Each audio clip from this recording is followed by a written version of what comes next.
इस विशाल हिंदू सम्मेलन में एक विराट हिंदू समाज का दर्शन हमारे बीच आध्यात्मिक गुरु जैन मुनि, वैष्णव संप्रदाय के संत, स्वामीनारायण संप्रदाय के संत, विद्वान, उद्योगपति, इस प्रकार का अद्भुत समन्वय आज इस मंच पर हमें देखने को मिल रहा है। हम सभी भाग्यशाली हैं कि ऐसे लोग आज हमें प्राप्त हुए इस कार्यक्रम की शोभा बढ़ाने के लिए। बोले भारत माता की, भारत माता की। जब मन से घोषणा हो तभी घोषणा देनी, ऐसा भी नहीं है, आप भी दे सकते हैं अपने मन से। भारत माता की जय, भारत माता की जय।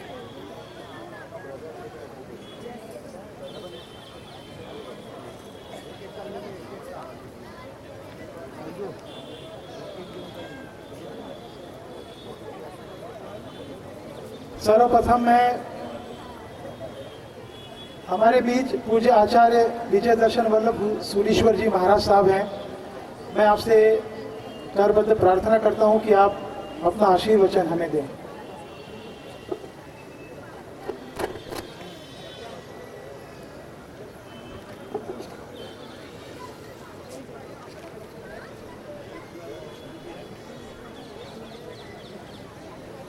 महाराज श्री माइक का उपयोग नहीं करते हैं, इसलिए अपने इस स्थान पर जरा शांत पिन ड्रॉप साइलेंस होगा तो मुनि श्री की बात हमें सुनाई दे सकती है। कृपया सभी शांति बरतें।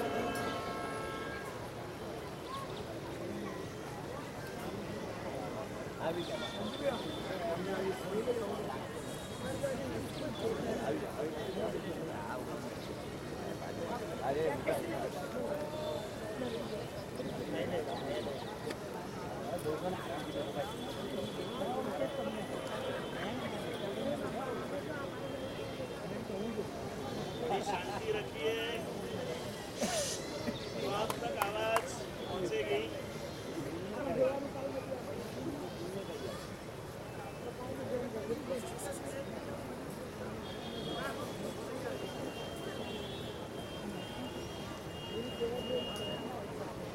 एक सुंदर सा हिंदू एकता का एक माहौल आज यहाँ पर खड़ा हुआ है और एक बनना ये समय की सबसे बड़ी मांग है। हिंदू एक विचार है, एक जागरण है, एक शक्ति है, एक ऊर्जा है, एक भावना है। हिंदुत्व का बहुत ही सुंदर सा अर्थ हमारे गुरु भगवंतों ने बताया है। ही मतलब हिंसा और दू मतलब दुख।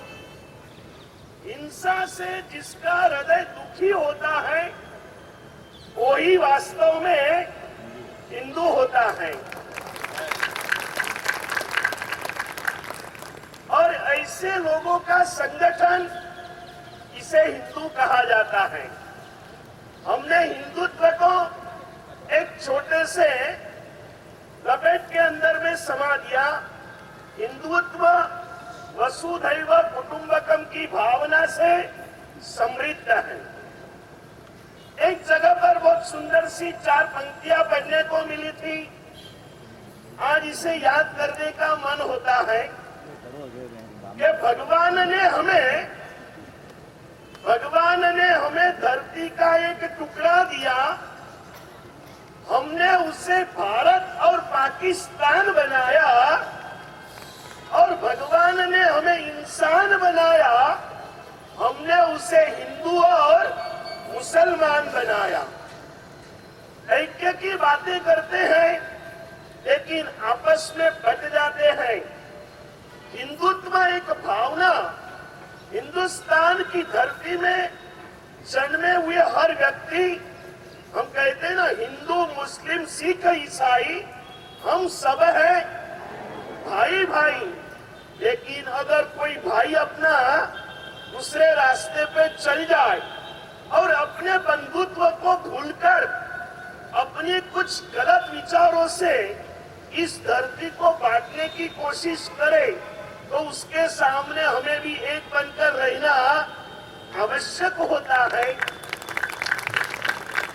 हिंदुत्व इसे सिर्फ धार्मिक परिप्रेक्ष्य में लेना नहीं है।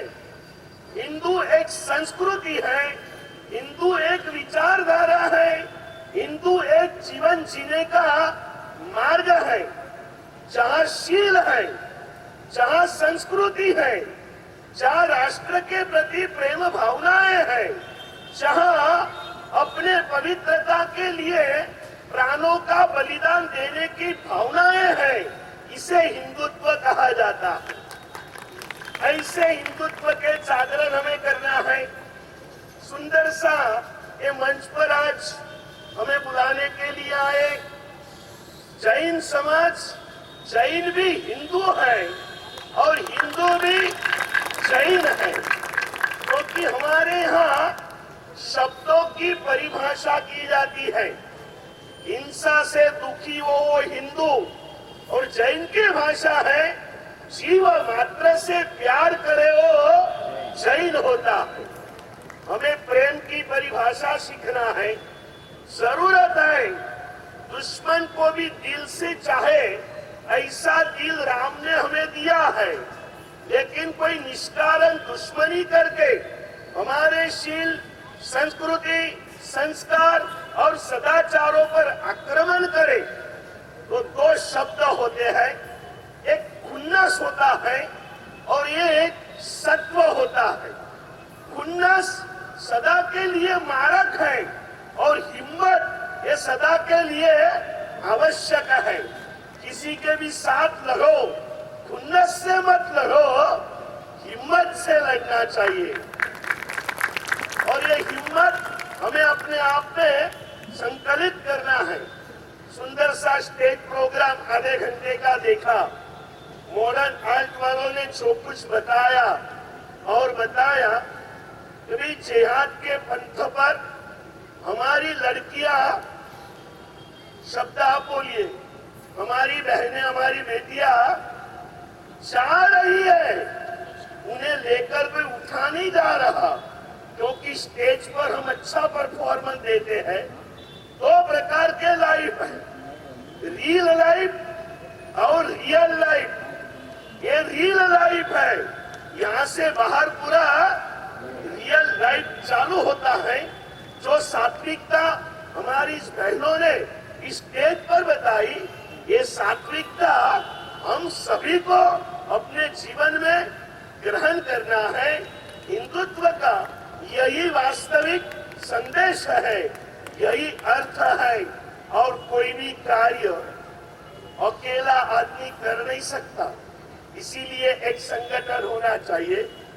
कलियुग चल रहा है, कलयुग का ये प्रभाव है कि दुर्जन संगठित होते हैं और सज्जन लोग आपस में बट जाते हैं। मेरे लिए भी संदेश देने के लिए हमारे गुरुदेव के पास बुलाए थे। हमने लास्ट इलेक्शन का मोदी जी और योगी जी का संदेश ही हमने दिया था। मोदी जी ने कहा था बट जाओगे तो कट जाओगे और एक रहोगे तो सेफ रहोगे। हम एक बने, इससे अधिक आवश्यकता है हम हमारी भारत माता के प्रति नेक बने, ईमानदार बने। एकता की अकेली आवश्यकता नहीं, एकता के साथ नेक होना भी जरूरी है। बहुत सारे साधु संत पधारे हैं, कोई विचारक है, कोई लेखक है, कोई चिंतक है। आज हमें यहाँ पर सिर्फ सुनकर नहीं जाना है, एकत्व की भावना को यहाँ से लेकर के जाना है। शील, संस्कृति और सदाचार ये हमारा प्राण है, ये ध्यान में रखना है। और राम का नाम बोलते समय राम का चारित्र, सीता जी का शील प्रेम और लक्ष्मण जी का सत्व, हनुमान की भक्ति, ये सबको हमारे हृदय में बसाना है।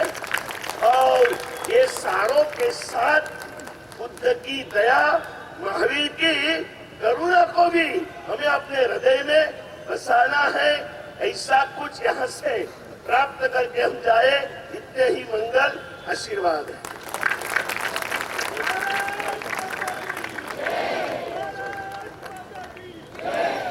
महाराज साहब का बहुत बहुत धन्यवाद।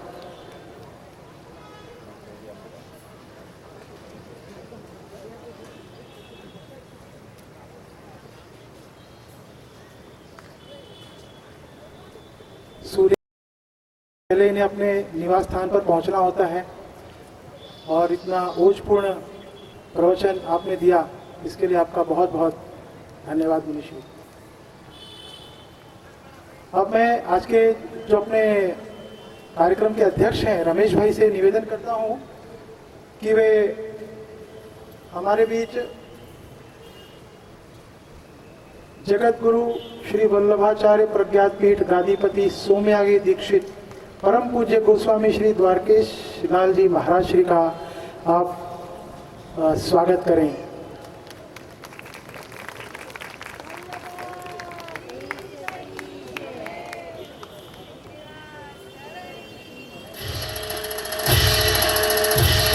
भारत माता की, वल्लभाधीश की, वल्लभाधीश की जय श्री कृष्णा। बोलो भारत माता की, सियावर रामचंद्र की, उमापति महादेव की।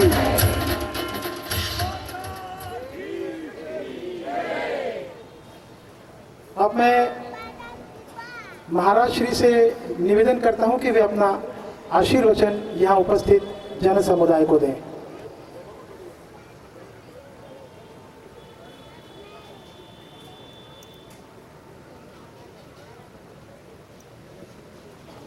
मैं श्री दिनेश उपाध्याय जी से निवेदन करता हूं कि वे आज के कार्यक्रम के जो मुख्य वक्ता हैं उनका स्वागत करें। दिनेश उपाध्याय जी।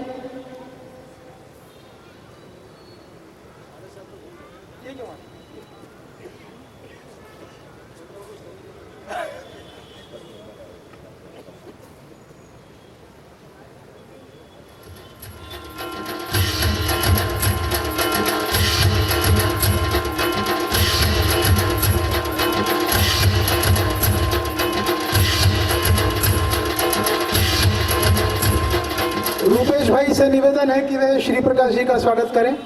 रूपेश भाई।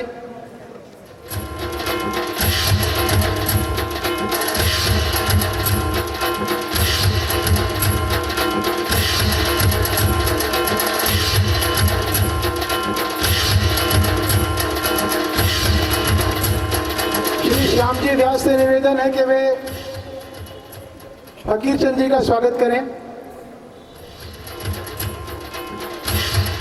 श्याम जी।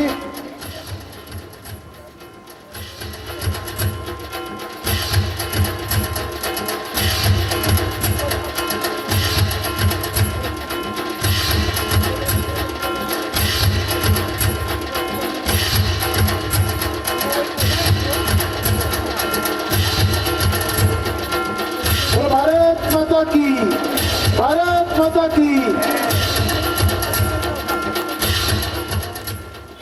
आज हमारे बीच स्वामीनारायण संप्रदाय के प्रसाद श्री न्यालकर्ण भगत जी मौजूद हैं। मैं उनसे करबद्ध प्रार्थना करता हूं कि वे हमें आशीर्वचन दें।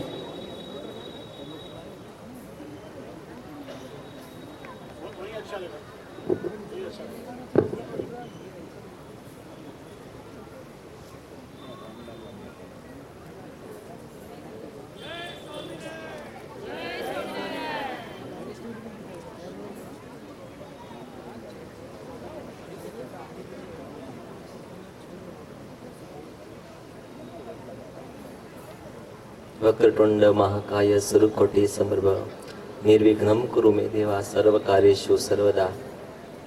सर्वे सुखिनो भवन्तु, सर्वे सन्तु निरामया, सर्वे भद्राणि पश्यन्तु मा कश्चित् भाग् भवेत्। मंचस्थ आदरणीय प्रातस्मरणीय वंदनीय एवा गोस्वामी लालजी 108 द्वारकेश लालजी महाराजना चरणों में कोटि कोटि वंदन। मंचस्थ जितने भी अग्रगण्य मेहमान हैं सभी को मेरा वंदन और मेरे प्यारे देशवासियों, भारतवासियों, प्यारे भाई और बहनों, सभी को हृदय से जय स्वामीनारायण, जय श्री कृष्ण, राधे राधे।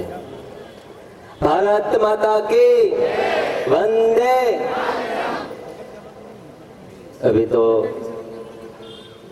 यहाँ पर बालिकों द्वारा जो एक्टिविटी की गई बहुत सराहनीय थी, अद्भुत थी।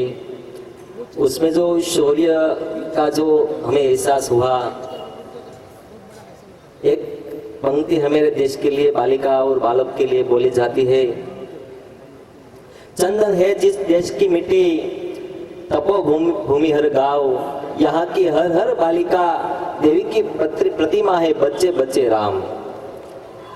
कोई सामान्य देश नहीं है। यहाँ सभी के जुनून में, सभी के ब्लड में इतना जुस्सा जोश भरा हुआ है। जैन मुनि ने बताया था ना, तो शूर्यता तो चाहिए, साथ में नेकता, एकता, ये सभी की आवश्यकता है। आज हम यहाँ ये कार्यक्रम मना रहे हैं। ये राष्ट्रीय सेवा संघ आरएसएस का शताब्दी महोत्सव मनाया जा रहा है। एक बार जोरदार ताली के नाद से हम ये प्रोग्राम को बढ़ाएंगे, क्योंकि ऐसा हम सम्मेलन करेंगे तो हम भारतवासियों में एकता आएगी। बटेंगे तो कटेंगे, ये जो नरेंद्र मोदी जी ने सूत्र दिया था, तो हमें बटना नहीं है, हमें कटना नहीं है, हमें एक साथ में रहना है। हमारी संस्कृति वसुधैव कुटुंबकम की हमारी संस्कृति है। आज भी सारा विश्व इस संस्कृति का गौरव प्राप्त करता है। जब नरेंद्र मोदी बाहर के देश में, विदेश में विचरण करते हैं तो सब सैल्यूट देते। क्यों देते हैं भाई? तो हमारी संस्कृति का यही गौरव है।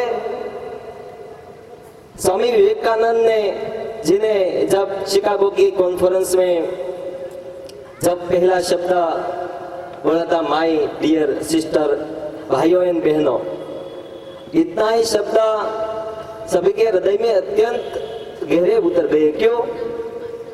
इसलिए गहरे उतर गए क्योंकि उसमें भाई और बहन की भावना ही थी। हमारी ये संस्कृति है। यदि हम भाई और बहन की भावना से इस सृष्टि को देखे दें तो कभी हमारे नेत्र में विकार नहीं आएंगे, हमारे हृदय में विकार नहीं आएंगे। इसलिए इस संस्कृति का हम जितना गौरव जाने इतना कम है। हम ऐसा कहेंगे कि हम भारतवासी है, जिस धरती पर प्रभु राघव का प्रागट्य हुआ है, मर्यादा की स्थापना की है।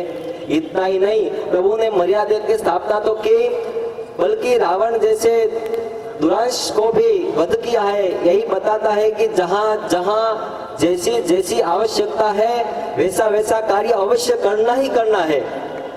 तुम मुझे खून दो, मैं तुम्हें आजादी दूंगा, एक सुभाष चंद्र बोस का सूत्र, लोकमान्य तिलक का भी एक सूत्र है बढ़िया। जितने जितने वीर पुरुष है उसी का एक एक क्या वो रहा है स्टेटमेंट, जिससे सभी का अंतर में उत्साह प्रदान होता है। इसलिए आज बहुत ज्यादा नहीं कहेगा। मोबाइल से मैंने सोचा था कि थोड़ा बोल दूंगा, क्योंकि ये मंच ऐसा है कि यहाँ से जब बोलने की शुरुआत होती है ना तब कांपने लगते हैं, ऐसा होता है। लेकिन मैं इतना ही आज के दिन कहूँगा कि हम भारतवासी एक हुए। भारत की जो भी प्रोडक्ट है, भारत के जो भी अनुशासन है उसका हम पालन करें। हम पहले हिंदू है, वो है, वो है, ये नहीं सोचते। पहले हम इस धर्म के हैं, इस मजहब से है, इसके बदले हम ये सोचेंगे कि हम भारतवासी है। पहले हमारी प्रायोरिटी, पहला हमारा सिद्धांत हम भारतीय है, और पहला हमारा सिद्धांत है। जब हम भारतीय मानेंगे तो हम देश के लिए चाहे बलिदान की क्यों भी न देना पड़े तो भी हम देने के लिए तैयार हो जाएंगे। भारत और पाकिस्तान का जब युद्ध हुआ तब आरएसएस ने जितनी मदद की है वो हम बोल नहीं पा सकते। जहाँ जहाँ देशवासियों को जरूरत पड़ी, तो भूकंप की परिस्थिति, वहाँ वो कोई होनारत हो, पूर की आपत्ति हो, जहाँ जहाँ भी कटोकटी की स्थिति प्राप्त हुई है तहाँ हमारे आरएसएस के युवान खड़े पगे रहे हैं। इसलिए हमें आरएसएस से युवानों से गौरव है। ऐसे युवाओं से हम गौरव प्राप्त करेंगे तो हम वैसे बनेंगे। विदुर जी ने कहा है, जैसा जो सोचता है वो सो वैसा बन जाता है। यदि हम विवेकानंद की फिलोसॉफी को पढ़ेंगे तो हम विवेकानंद बन जाएंगे।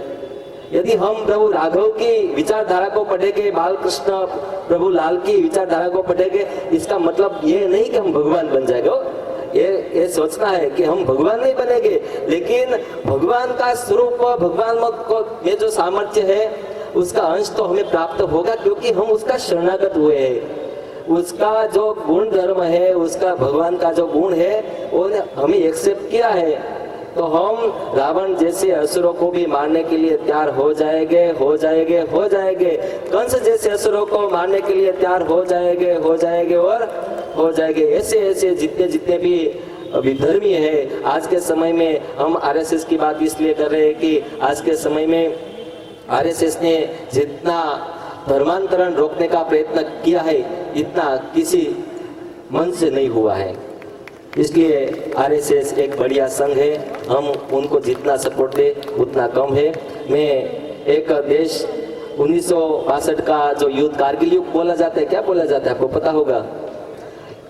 इस युद्ध में जो हमारे गायक पूरा देश जिनको जानता है, लता मंगेशकर जी, उसके सुर में गाया हुआ एक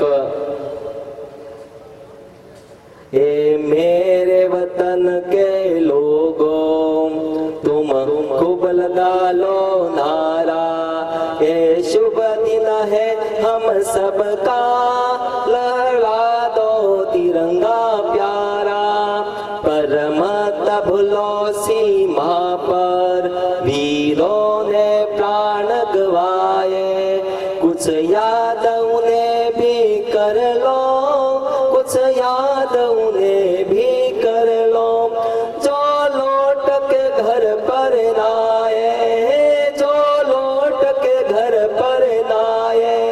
ओ मेरे वतन के लोगों जरा आंखों में भर लो पानी, जो शहीद हुए हैं उनकी जरा याद करो कुर्बानी। इतना गहरा शब्द हमें इस कविता में दिया गया है कि हमारा प्राण उससे भर जाता है। ये हमारी भारतीय संस्कृति पूरे विश्व में सबसे महान संस्कृति क्यों है? क्योंकि वो जीवंत है। हमारे आर्ष दृष्टा ऐसे ऋषि मुनियों ने इस परंपरा का स्थापन किया है। भारतीय परंपरा और 0 से लेकर 9 तक गणित शास्त्र जिसे हम गणित शास्त्र बोलते हैं, उसका जन्मदाता कौन है? किसने दिया है सब?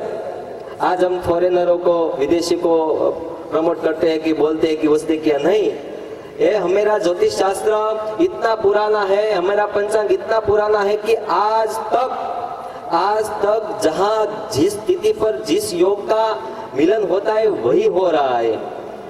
बोलते हैं कि चंद्र ग्रहण 10 बजे से 10 सेकंड पर होगा तो उसी समय पर होगा। वो किसने लिखा है?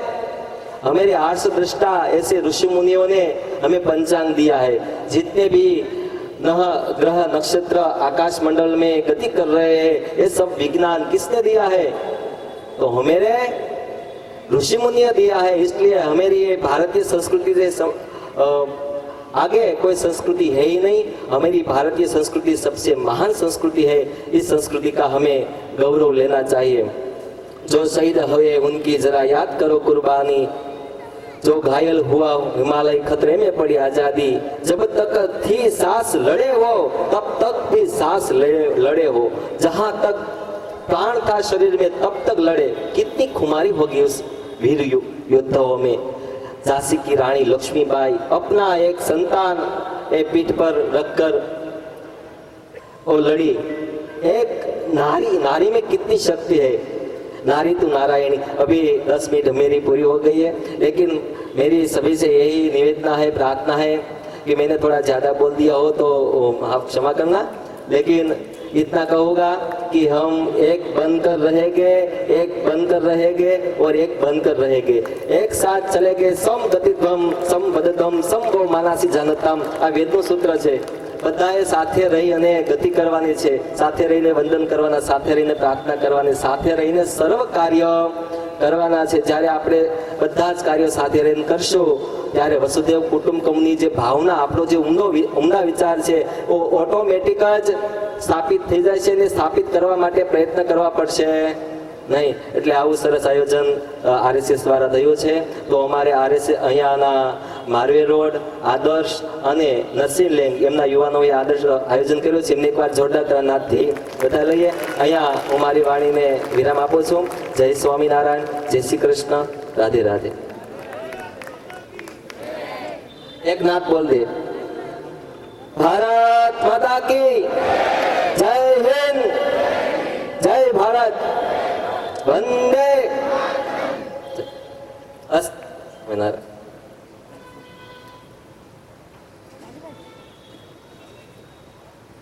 आपका बहुत बहुत धन्यवाद. मैं शिव भाई से निवेदन करता हूं कि वे जरा हार लेकर आए और कार्यक्रम के अध्यक्ष श्री रमेश भाई से निवेदन है कि आप न्यालकरण भगत जी का स्वागत करें.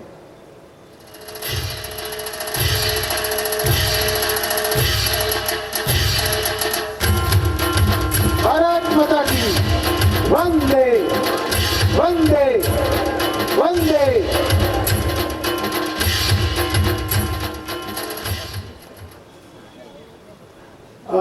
अपने कार्यक्रम स्थल पर कुर्सियां थोड़ी कम पड़ गई हैं, तो जो भी जवान हैं जिनके पैरों में शक्ति है खड़े रहने की, वो बुजुर्गों को देखें तो तुरंत खड़े हो जाएं और अपना स्थान उनको दे दें. करेंगे ना ऐसा? तो जो बुजुर्ग आ रहे कृपया उनको बैठने के लिए स्थान दें. जो तरुण है वो खड़े हो जाएं. धन्यवाद. अब मैं परम पूज्य गोस्वामी श्री द्वारकेश लाल जी महाराज जी से करबद्ध प्रार्थना करता हूं कि वे अपना आशीर्वचन हमें दें.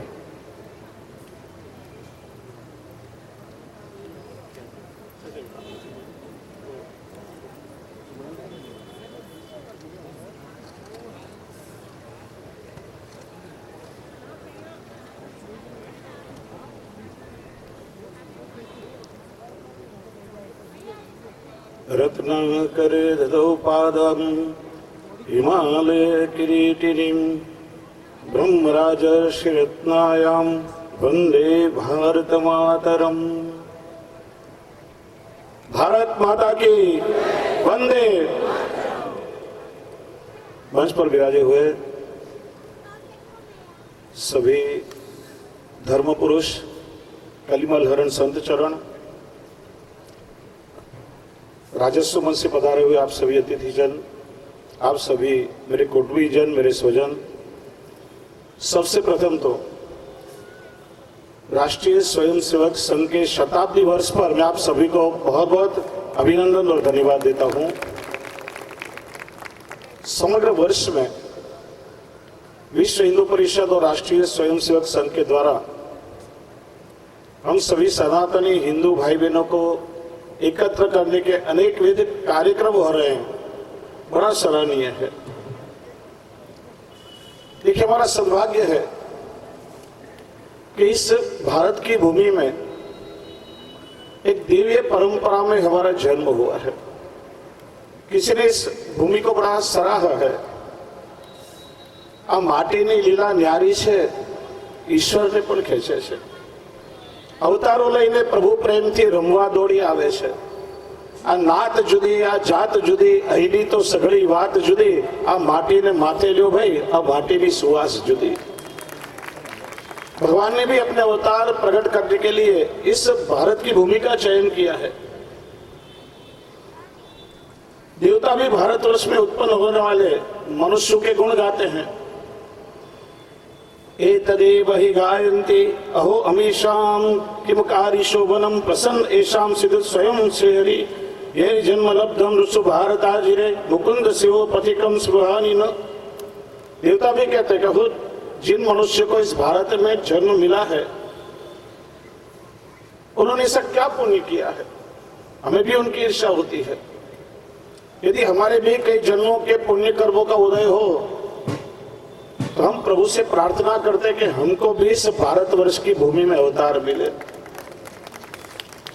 जब भगवान श्री रामचंद्र जी ने लंका पर विजय प्राप्त की स्वर्णिम लंका को देखकर श्री लक्ष्मण जी की आंखें चौंधा गई थी।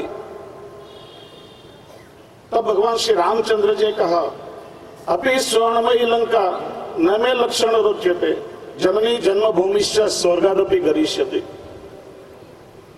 हे लक्ष्मण, लंका भले स्वर्णमयी है, लेकिन मुझे उसमें कोई रुचि नहीं है। मेरी जननी जन्मभूमि भारत ही मुझे स्वर्ग से अधिक प्रिय है। ऐसे भारतवर्ष में हमें जन्म मिला है। हमारा धर्म सनातन हिंदू वैदिक धर्म है। सनातन क्यों? सनातन का अर्थ होता है शाश्वत, इटर्नल, जिसका कभी आदि नहीं है, जिसका अंत नहीं है, जिसका कभी नाश नहीं हो सकता। इसलिए भगवान श्री कृष्ण ने गीता में कहा, यदा यदा ही धर्म से ग्लानिर्भवति भारत, धर्म की ग्लानि होगी तब मैं अवतार धारण करूंगा। संभवामि युगे युगे। ग्लानि का अर्थ होता है कभी कभी धर्म पर अधर्म थोड़ा अधिक हावी हो जाता है, धर्म की थोड़ी क्षति होती है, तभी उस धर्म का पुनर्जागरण करने के लिए भगवान स्वयं अवतार धारण करते हैं। देखिए, आप वेदों को देखिए, पुराणों को देखिए, हर धर्म संप्रदाय के कोई ना कोई स्थापक हैं।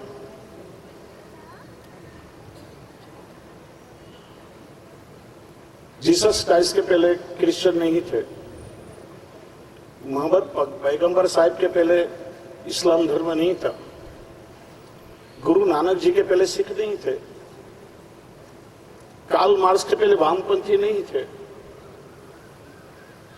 लेकिन हमारे सनातन धर्म का स्थापना किसने की? आपको कहीं अंत नहीं मिलेगा, क्योंकि संभवामि युगे युगे। सृष्टि की रचना करने से पहले स्वयं भगवान ने वेद रूपी विज्ञान ब्रह्मा जी के हृदय में स्थापित किया था, और उस वेद में से यह हमारा सनातन धर्म प्रकट हुआ है। इसीलिए सनातन कहा जाता है।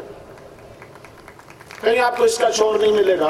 अनंत काल से यह धर्म चला आ रहा है और चलता ही रहेगा। इसका नाश कभी संभव ही नहीं है। हमारे धर्म की विशेषता क्या है कि हमारा हिंदू धर्म डरा धमका कर नहीं चलाया जाता है। हमारा हिंदू धर्म ऐसा धर्म है जो जगा करके चलाया जाता है।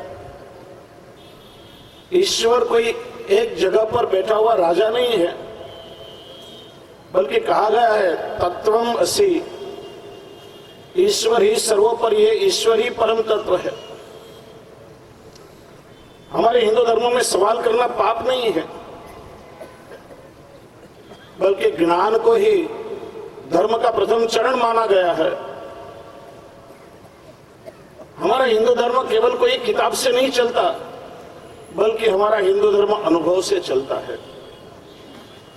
रामायण, महाभारत, भागवत, भगवत, ये अनुभव की वाणी है। और यही कारण है कि हमारे सनातन धर्म में प्रेम है, योग है, भक्ति है, कर्म है, ज्ञान है, और हर एक इंसान के लिए अलग अलग रास्ते हैं। रास्ते अनेक हैं, लेकिन लक्ष्य सभी का एक ही है, अपने इष्ट की प्राप्ति। जितने भी संप्रदाय भारतवर्ष में हैं, सनातन धर्म में, सारे सनातन धर्म के अंतर्गत आते हैं। संप्रदाय एक विचारधारा है। हमारे आचार्य चरणों ने कहते हैं ना, संभवामि युगे युगे, भगवान ने स्वयं आचार्य स्वरूप से धर्म को स्थापित करने के लिए अवतार धारण किया है, और उस धर्म को जीने का एक विशिष्ट मार्ग हमें दिखाया है। इसलिए जितने संप्रदाय है सारे सनातन धर्म के अंतर्गत आते हैं। हमारे धर्म में स्त्री को कमजोर नहीं माना गया है, स्त्री को केवल साधन नहीं माना गया है, बल्कि स्त्री को शक्ति माना गया है, देवी का विरुद्ध दिया गया है। हमारे यहाँ जीवन को पाप नहीं, जीवन को उत्सव माना गया है। धर्म हमें सिखाता है तुम कर्म करते रहो, फल की चिंता मत करो।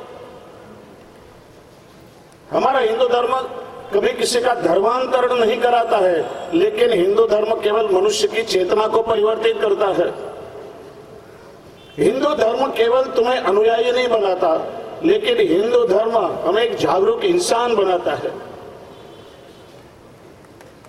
इतने वर्षों तक विदेशी आक्रमण, पराधीनता और राजनीतिक स्वार्थों के कारण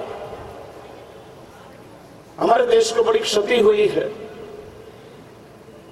हमारा हिंदू समाज पंथ, भाषा, प्रांत, जाति के अनेक भेदों में विभाजित हुआ है और इसका परिणाम यह हुआ कि हमारे समाज में कटुता फैली और भारत के विकास में बाधा हुई है। मित्रों, आज हम जातिवाद में काफी बढ़ चुके। अभी हमने श्रवण किया, बटेंगे तो कटेंगे, ये बात सच्ची है, लेकिन मैं दूसरी भी एक बात कहता हूं, केवल बटेंगे तो कटेंगे नहीं, हम घटेंगे तो भी कटेंगे।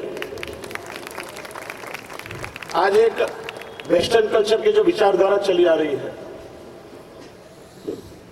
वन चाइल्ड मेनिया, हमारे यहाँ संयुक्त परिवार की भावना थी, वसुधैव कुटुंबकम, सारा विश्व मेरा परिवार है, सारा विश्व मेरा कुटुंब है। लोग संयुक्त परिवार में साथ में जीते थे।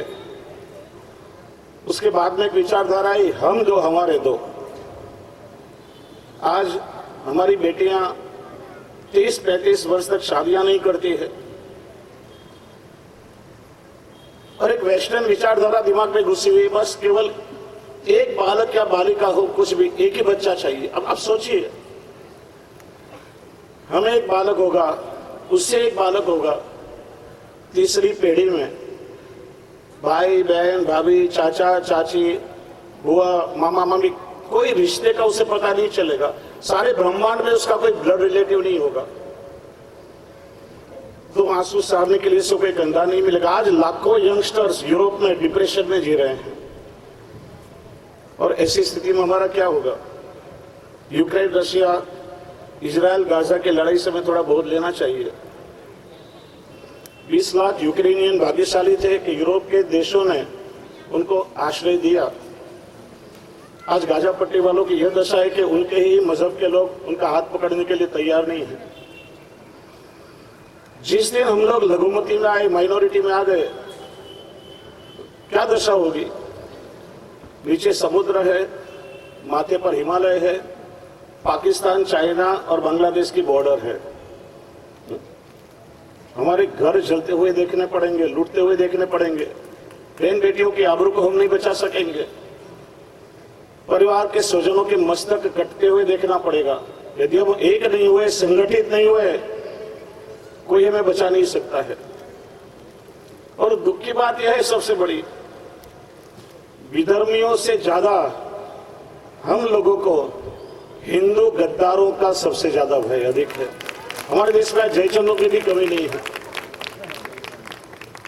हमारे देश के सुरक्षा सलाहकार माननीय अजीत डोभाल जी ने बड़ी अच्छी बात कही है कि किसी की ताकत नहीं हिंदू को मार सके, हिंदू को केवल हिंदू ही मारता है। और इसीलिए ऐसे गद्दारों से भी हमें बचकर रहना चाहिए। दूसरी बात, आज हमारी स्थिति यह है कि हम लोग केवल परंपरागत धर्मों को स्वीकार कर रहे हैं। आज हमारे युवक और बच्चों को भगवत गीता क्या है, भागवत क्या है, रामायण क्या है, उसका कुछ अता पता नहीं है। सोशल मीडिया की चैनल ने कॉलेज में पढ़ने वाले युवक युवतियों का भी इंटरव्यू लिया। देखिए कैसे उत्तर मिले। पूछा गया, रामचंद्र जी के कितने भाई थे? शायद 2-3 होंगे, मैं पता नहीं है। शूर्पणखा कौन थी? तो कहा राम की बहन थी। रावण और कंस का आपस में क्या रिश्ता था? तो उत्तर मिला, दोनों चचेरे भाई थे। ये हमारे हिंदुओं का धर्म का ज्ञान है। यह स्थिति रहेगी तो सेकंड थर्ड जनरेशन के बाद, दूसरी तीसरी पीढ़ी के बाद हमारे बालक हिंदू रहेंगे या नहीं, यह भी एक बड़ा प्रश्न चिन्ह है। और आप देखिए, आज अन्य धर्म या मजहब के लोग इतनी आसानी से धर्मांतरण नहीं करते, लेकिन अधिक में अधिक धर्मांतरण हम हिंदुओं का हो रहा है। केरल में देखिए, कर्नाटक में देखिए, तमिलनाडु में, जो हमारे श्री वल्लभाचार्य जी की प्रागट्य भूमि छत्तीसगढ़ में, एक एक छोटे छोटे गांव में आज चर्च खुल चुके हैं। अधिक से अधिक धर्मांतरण उनकी आर्थिक स्थिति और अज्ञानता का लाभ लेकर के अन्य लोग उठा रहे हैं। मैं कहना चाहता हूं, कम से कम हमारे बालकों को प्रतिदिन घर में हमारे धर्म ग्रंथों का थोड़ा ज्ञान दें। सारा परिवार साथ में मिलकर भगवद गीता का एक अध्याय पढ़े, रामायण के चरित्र हमारे बालकों को हम पढ़ाएं। यदि नींव मजबूत होगी तो दुनिया की कोई इमारत हमें हिला नहीं सकती है। नींव कच्ची होगी तो आगे क्या होगा स्वयं भगवान ही जाने। एक छोटी सी घटना कहकर मैं विराम करूंगा। वैसे तो गांव गांव शहर शहर आज यही हो रहा है। केवल लव जिहाद नहीं, मेडिकल जिहाद, एजुकेशन जिहाद, अनेक प्रकार से जिहाद के माध्यम से बलपूर्वक हिंदुओं का धर्मांतरण कराया जा रहा है। आज न्यूज चैनल में आप देख रहे हैं कॉरपोरेट जिहाद, कॉरपोरेट लेवल में भी यही प्रक्रिया चल रही है। वापी में आप देखिए, आपको पता होगा, गुजरात जाने वाले हाईवे पर वापी से लेकर के बड़ौदा तक जितनी भी होटलें हैं एक विशेष धर्म के लोगों के हाथ में है। और हिंदुओं को वहां एक अलग प्रकार का भोजन कराया जाता है। एक होटल में वहां पर रेड की तो कैप्सूल का एक बड़ा जखीरा पकड़ा गया। विशेष रूप से हिंदू जो बिरयानी खाते उसमें कैप्सूल मिलाई जाती है, जिससे हिंदू सारे नपुंसक हो जाए और आने वाली पीढ़ियों का जन्म ही ना हो। अनेक प्रकार से जिहाद चलाया जा रहा है और यह शहर शहर हो रहा है, लेकिन सोशल मीडिया में यह बात अधिक वायरल हुई, सबकी आंखें खोल दी। 2-2.5 साल पहले बनी हुई घटना है। एक परंपरागत रूढ़िवादी धार्मिक हिंदू परिवार की बेटी ने एक विधर्मी के साथ निकाह कर लिया। फिर उनके पिताजी के मित्र पूछने के लिए आए, आप इतने धर्मचुस्त हैं, रूढ़िवादी हैं, आपकी बेटी ने एक विधर्मी से शादी कर ली, आपने उसे रोका नहीं, समझा नहीं, ऐसा कैसे होने दिया? पिताजी ने कहा, मेरी बेटी से मैंने पूछा, बेटा ऐसा तुमने क्या किया? हमारे हिंदुओं में युवाओं की कहां कमी हो गई थी? जैसे चाहिए एक से एक अच्छे तुम्हें मिल सकते थे।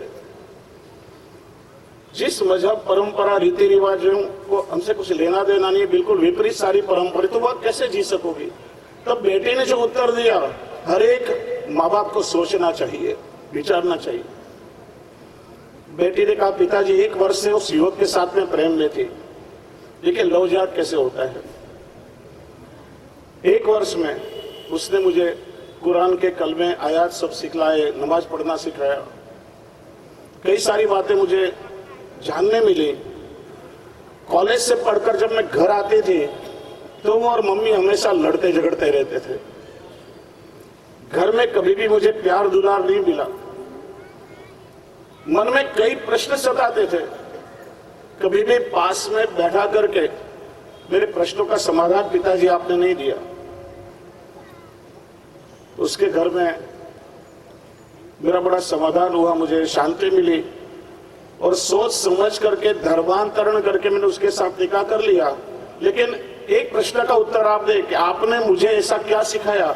25 वर्षों में आपने मुझे ऐसा कौन सा ज्ञान दिया कि हिंदू होने का गौरव मैं अनुभव कर सकूं, या धर्म के साथ मेरा लगाव हो, या धर्म के साथ जुड़ने का मुझे मन हो? ऐसा आपने क्या मुझे समझाया? पिताजी नतमस्तक हो गए, कोई उत्तर उनके पास नहीं था। बात भी सही है कि 25 वर्षों में हम अपने बच्चों को कौन सा ज्ञान देते हिंदू धर्म का, जिससे धर्म के गौरव को जी सके। सबसे पहली जिम्मेदारी हमारी माँ बाप की है कि घर में हम हमारे बालकों के धर्म और संस्कृति के नींव को मजबूत करें। आज धर्म ग्रंथ का स्थान घर में नहीं रहा है। TV set, sofa set, T set, diamond set, सारे सेट बसा लिए, लेकिन हमारा जीवन अपसेट हो चुका है। धर्म स्थान रद्दी में दिखाई देते हैं।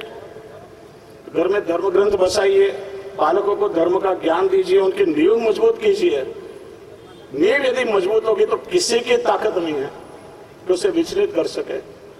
और मैं सभी को आह्वान करता हूं, यदि सारे संप्रदाय, सारे सनातनी हम एकजुट हो जाएं, एक हो जाएं, हर संप्रदाय की माला तिलक का गौरव जीते हुए सनातन धर्म के मंच पर यदि हम एक हो जाए तो इस विश्व में किसी की ताकत नहीं है हमारी और उंगली भी उठा सके, देख सके। आज बड़ी आवश्यकता है, समय की मांग है। प्रभु से कामना करता हूं कि हमारा सारा समाज सशक्त होकर धर्म, संस्कृति, राष्ट्र के विकास के लिए निरंतर अग्रसर रहे और हमारे राष्ट्र भारत को पुनः वैभव प्रदान करे और विश्व गुरु बनाए। बस इतना कह के मेरी वाणी प्रभु के चरणों में समर्पित करो। साथ में मिलकर बोलिए, धर्म की, अधर्म का, विश्व का, प्राणियों में गौ हत्या, भारत माता की, वंदे भारत मातरम। जय भारत, जय महाराष्ट्र। महाराज श्री का बहुत बहुत धन्यवाद। कार्यक्रम के अध्यक्ष श्री रमेश भाई पारिक हमें संबोधित करेंगे। आप गांधार ऑयल रिफाइनरीज के सर्वे सर्वा हैं, बड़े उद्योगपति हैं और अपना बहुमूल्य समय निकालकर हम सभी के मार्गदर्शक और गार्जियन बने इस कार्यक्रम के लिए, तो उनका संबोधन आपके सामने।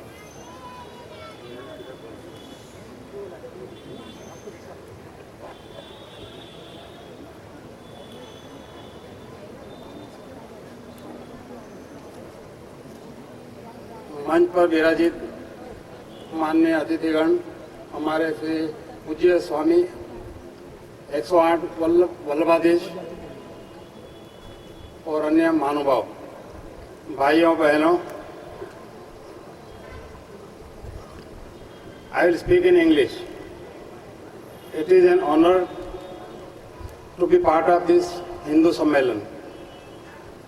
Our culture is not just a tradition, but a way of life built on values, unity and respect. In today's fast-paced world, staying connected to our roots is more important than ever. Sanatana Dharma teaches us to live with truth, compassion and strength.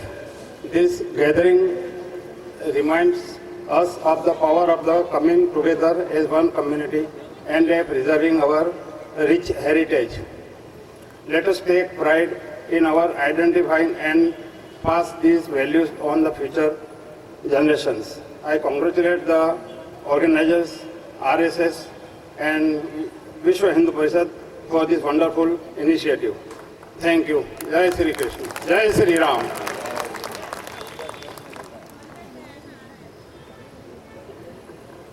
Ramesh भाई का बहुत बहुत धन्यवाद। अब हम अपने मुख्य वक्ता को सुनने का समय आ गया है। श्री संदीप सिंह जी हमारे बीच में हैं। आप अनेक विज्ञापन एजेंसियों, मीडिया और रिसर्च ऑर्गेनाइजेशंस में काम कर चुके हैं। टीवी चैनल्स के टॉप प्रबंधन में आपने भूमिका निभाई है। 2006 के बाद से उन्होंने भारतीय प्रबंधन की दिशा यानी इंडियन वे ऑफ मैनेजमेंट पर उन्होंने सोचना, समझना, अनुसंधान करना और लिखना प्रारंभ किया। और यह करने के बाद में उन्होंने 12 पुस्तकें लिखी हैं, जिसमें से बहुत ही चर्चित पुस्तक जो हम आजकल टेम्पल इकोनॉमिक्स की बात करते हैं, शायद उसका यदि किसी ने आरंभ किया होगा तो वो श्री संदीप सिंह जी हैं। इन्हें हम कभी कभी टीवी पर भी देख लेते हैं, जहाँ वो चर्चाओं में लोगों को निरुत्तर करते हैं। तो ऐसे टेम्पल इकोनॉमिक्स और डिकेड फॉर मंदिर्स, इन पुस्तकों का लेखन करने वाले श्री संदीप सिंह जी से मैं प्रार्थना करता हूं कि वे आएं और हमें संबोधित करें।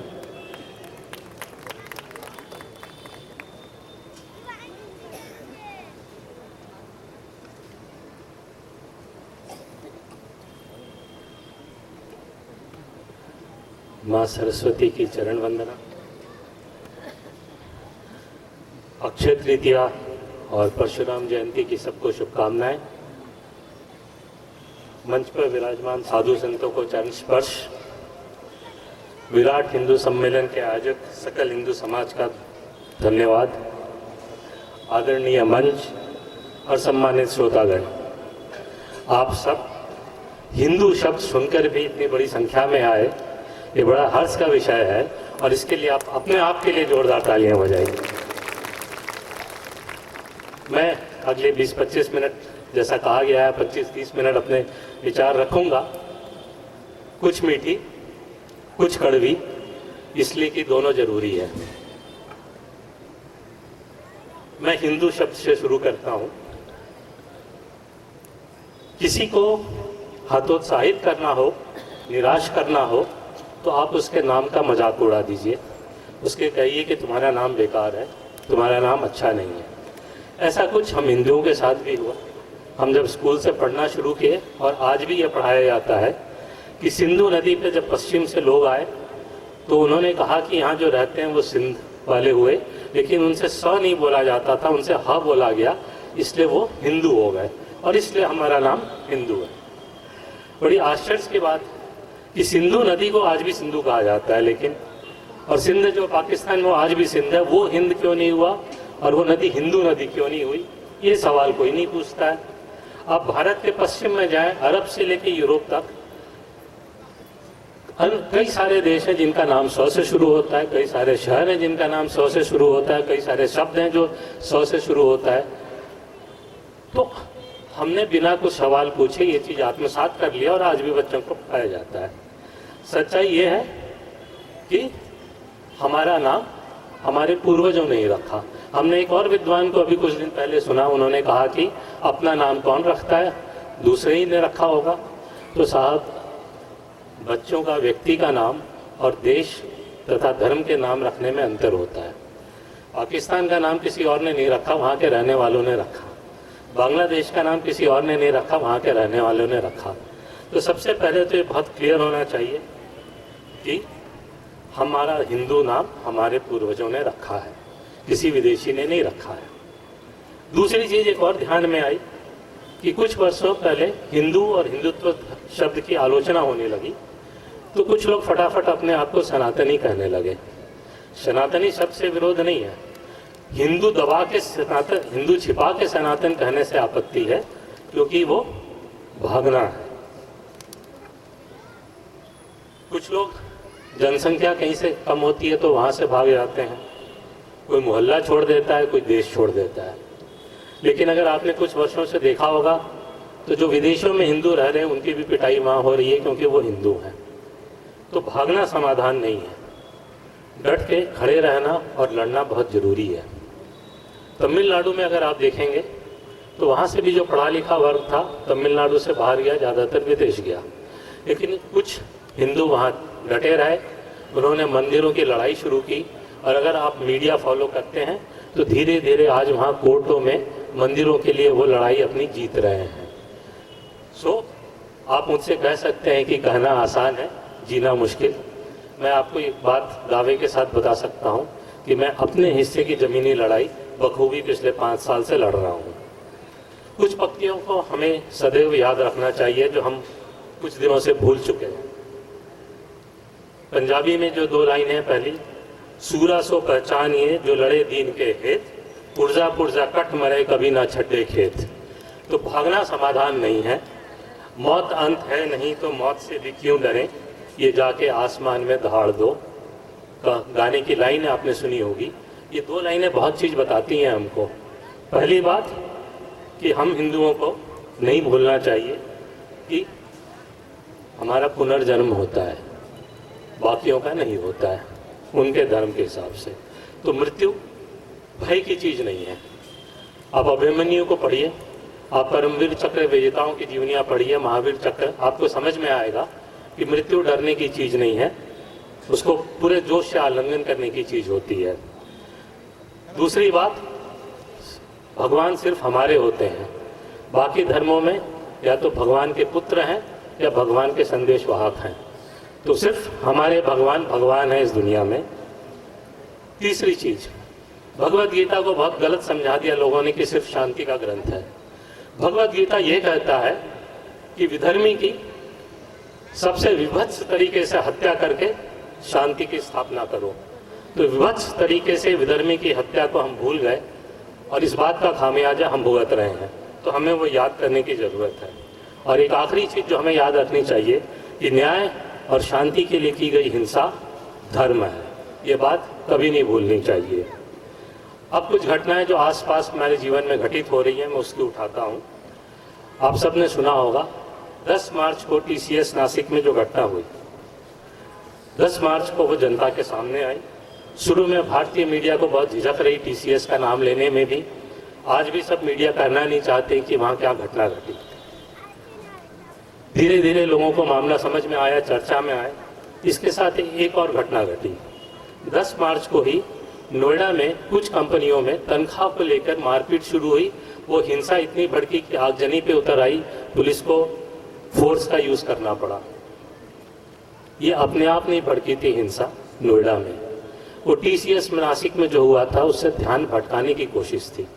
और इन सब चीज़ों के बीच एक और घटनाएं हमारी आँख के सामने घटित हुई और आप सबको ध्यान भी नहीं आया होगा कि अमरावती में 200 हिंदू नाबालिग बच्चियों का अश्लील वीडियो, ये मीडिया में चर्चा का टाइम ही नहीं रहा क्योंकि उन्हें नोएडा और TCS कवर करना था। तो ये बड़े सुनियोजित तरीके से चीज़ें होती हैं। मैं आपको एक और उदाहरण देता हूँ इस बात का। 5 अगस्त 2024 को बांग्लादेश में शेख हसीना सरकार हटी और वहाँ हिंदुओं का कत्लेआम शुरू हुआ। तब भी भारतीय मीडिया को 2-3 दिन लगे हिम्मत जुटाने में, इस बात की रिपोर्टिंग करने में। और जैसे जैसे धीरे धीरे 4-5 दिन हुए, हिंदू समाज भारत का जागरूक हुआ, बांग्लादेश में हिंदुओं के नरसंहार का खंडन करने लगा। उसके ठीक 4 दिन बाद 9 अगस्त को कलकत्ता में एक मेडिकल छात्रा, हिंदू मेडिकल छात्रा की बर्बरता से बलात्कार कर हत्या कर दी गई। इतना बर्बर था कि सारा मीडिया उसकी चर्चा करने लगा, बांग्लादेश के हिंदुओं की बात भूल गई। ये सब चीज़ें बड़ी सुनियोजित तरीके से होती हैं कि हम चीज़ों से लोगों का ध्यान कैसे भटकाएं और चीज़ें हमारे ध्यान से हट जाती हैं। एक और पैटर्न है, पद्धति है जिस पे मैं आपका ध्यान आकर्षण करूंगा। एक घटना होती है सर तन से जुदा की जयपुर में, उसके कुछ दिनों बाद ही वही सर तन से जुदा की घटना अमरावती में हो जाती है। एक और हमने देखा होगा, एक हिंदू लड़की सूटकेस में पाई जाती है, कुछ दिनों बाद एक के बाद कई हिंदू लड़कियां सूटकेस में पाई जाती हैं। ये अपने आप में घटित नहीं होता है। ये जो दरिंदगी तरीके से हत्या होती है, ये कानून के नज़रों में रेयरेस्ट ऑफ रेयर केस में आता है। इसमें लोगों को फांसी हो सकती है। लेकिन आप एक ही तरह से नृशंस हत्या एक से ज़्यादा कर दो तो फिर वो रेयरेस्ट ऑफ रेयर नहीं रहता है। आज कोर्ट में केस जाएगा तो सर तन से जुदा रेयरेस्ट ऑफ रेयर में नहीं आएगा, सूटकेस में बंद होना रेयरेस्ट ऑफ रेयर में नहीं आएगा, तो किसी को फांसी की सज़ा नहीं होगी। उन्हें 10 से 15 साल की सज़ा होगी, वो 5 साल के बाद पेरोल के बाद फिर बाहर आ जाएगा और वो इसी घटना की पुनरावृत्ति करेगा। और ये चीज़ें रेगुलर बहुत ही सुनियोजित तरीके से होती हैं और उनमें से कईयों को सज़ा भी नहीं होती है। इस देश में इतने बम ब्लास्ट हुए, किस बम ब्लास्ट करने को सज़ा हुई आपने कभी सोचा है क्या? सब छूट जाते हैं, हर व्यक्ति छूट जाता है। हिंदू समाज को ध्यान नहीं आता है कि हम इस पर भी ध्यान दें कभी। मैंने जैसे कहा, मैं कुछ कड़वी बातों भी कहूँगा। मेरा जो अखबार पढ़ के और TV देख के जो समझ में आता है कि जब भी हिंदू बच्चियों का बलात्कार होता है तो माँ बाप को अक्सर उसके एवज में नौकरी चाहिए होती है, घर चाहिए होता है, पैसा चाहिए होता है और आजकल कहीं कहीं MLA का टिकट भी होता है। बात कड़वी है, बट आसपास देखेंगे तो आपको समझ में आएगा कि मैं सच बात कर रहा हूँ। हम माँ बाप को ही नहीं पड़ी रहती है कई बार बच्चियों की। हाँ, कुछ माँ पिता जब बदला लेना चाहते हैं, मौत के बदले मौत, हत्या के बदले हत्या, तो वो इतने सक्षम नहीं होते हैं और हिंदू समाज साथ नहीं खड़ा होता है। आपको कुछ लोग ये बात जरूर बताने आएंगे, an eye for an eye makes the world blind. एक आँख के बदले एक आँख पूरी दुनिया को अंधा बना देगा। आप सोच के देखिए, हकीकत में ऐसा कभी नहीं होगा। जो व्यक्ति अपनी पहली आँख खोएगा वही व्यक्ति दूसरी आँख भी खोएगा। दूसरे व्यक्ति जो पहले को अंधा बनाएगा वो कभी भी अपनी आँख नहीं खोएगा। पॉसिबल ही नहीं है, थ्योरेटिकली भी पॉसिबल नहीं है, प्रैक्टिकली भी पॉसिबल नहीं है। इसलिए इन झूठ की चीज़ों से हमें बचना चाहिए। TCS में जो घटना घटी नासिक में, वहाँ पे कम से कम 50 से 80% जो काम करने वाले होंगे वो हिंदू रहे होंगे। क्या उन्हें नहीं पता था कि बाकी हिंदू बेटियों के साथ क्या हो रहा है? वो चुप रहे, वो बोलना नहीं चाहते थे। सवाल उससे भी ज़्यादा गहरा है कि वो बेटियां 3 से 4 साल ये झेल रही थीं, उन्होंने अपने घर वालों को क्यों नहीं बताया? और यही मेरी बात पे आता हूँ कि शायद उन्हें भी भरोसा नहीं था कि घर वाले उनके साथ खड़ा होंगे, या घर वालों को पैसे की ज़्यादा ज़रूरत थी। तो इन चीज़ों को हमें सोचना होगा। हमने राजा जयचंद को गद्दार तो कह दिया, गलत चीज़ तो याद रखी, बट उसे सही चीज़ भी याद रखनी थी कि उसने अपनी बेटी के लिए जो मन पड़ा लड़ा और कर सका, और लड़ाई लड़ी और उसमें अपनी जान भी गंवाई। तो महाराज जयचंद से हमें सही चीज़ भी सीखने की ज़रूरत है। इस घटनाओं में कुछ बच्चियों की भी गलती होगी, मैं मानता हूँ, लेकिन क्या वो गलतियाँ उन बच्चियों की हैं या उन माँ बाप की हैं, उन शिक्षकों की है, उस परिवार की है, हिंदू समाज की है, जो अपने बच्चियों को धर्म के बारे में सिखा न पाया? मैं पुस्तक लिखी, जैसा कहा गया, मंदिर पे काफ़ी अच्छी पुस्तक है, ऐसा लोग कहते हैं, 3 साल के बाद भी लोग खरीद रहे हैं। मैंने अपने मित्रों को कहा, बहुत पैसे वाले हैं, कि आप कम से कम 10 पुस्तक खरीदिए, खुद एक पढ़िए, परिवार में रखिए, बाकी 10 रिश्तेदारों को, मित्रों को अपने कार्यालय में गिफ्ट कीजिए। आपको आश्चर्य होगा, आज की दुनिया में एक हिंदू को दूसरे हिंदू को मंदिर पे पुस्तक गिफ्ट देने में झिझक होती है। 5,000 या 10,000 शराब की बोतल गिफ्ट देने में शर्म नहीं आती है। तो सवाल यह है कि हम अपने बच्चे को भी मंदिरों पे किताबें पढ़ने को देना नहीं चाहते हैं।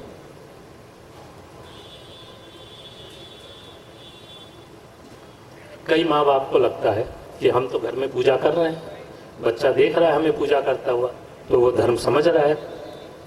अगर बच्चे ने पूछ दिया कि हम मूर्ति की पूजा क्यों कर रहे हैं, तो पिताजी के पास भी जवाब नहीं है। माँ का जवाब तपाक से आएगा, जो पापा बोल रहे हैं करो। अगर माँ से पूछ दिया तो पापा का जवाब आएगा, जो माँ बोल रही है चुपचाप से करो। बच्चे के मन में जो प्रश्न है उसका समाधान नहीं होता है। और जब वो बाहर जिहादियों से मिलता है तो पहले उसका मन परिवर्तन होता है और फिर धर्म परिवर्तन होता है। और जैसा अभी आदरणीय स्वामी जी ने कहा था, हम सोचते हैं कि कब और कैसे हो गया, हम ही ने ये किया है। हाँ, बहुत निराश होने की जरूरत नहीं है, इसलिए कि हम इतना गिर चुके हैं हिंदू समाज की, हम और इससे ज़्यादा नहीं गिर सकते। अब यहाँ से सिर्फ उठना ही है। और आज हम सब इकट्ठा हुए हैं, ये इस बात का प्रमाण है कि हम उठने के लिए तैयार हैं और हम उठेंगे।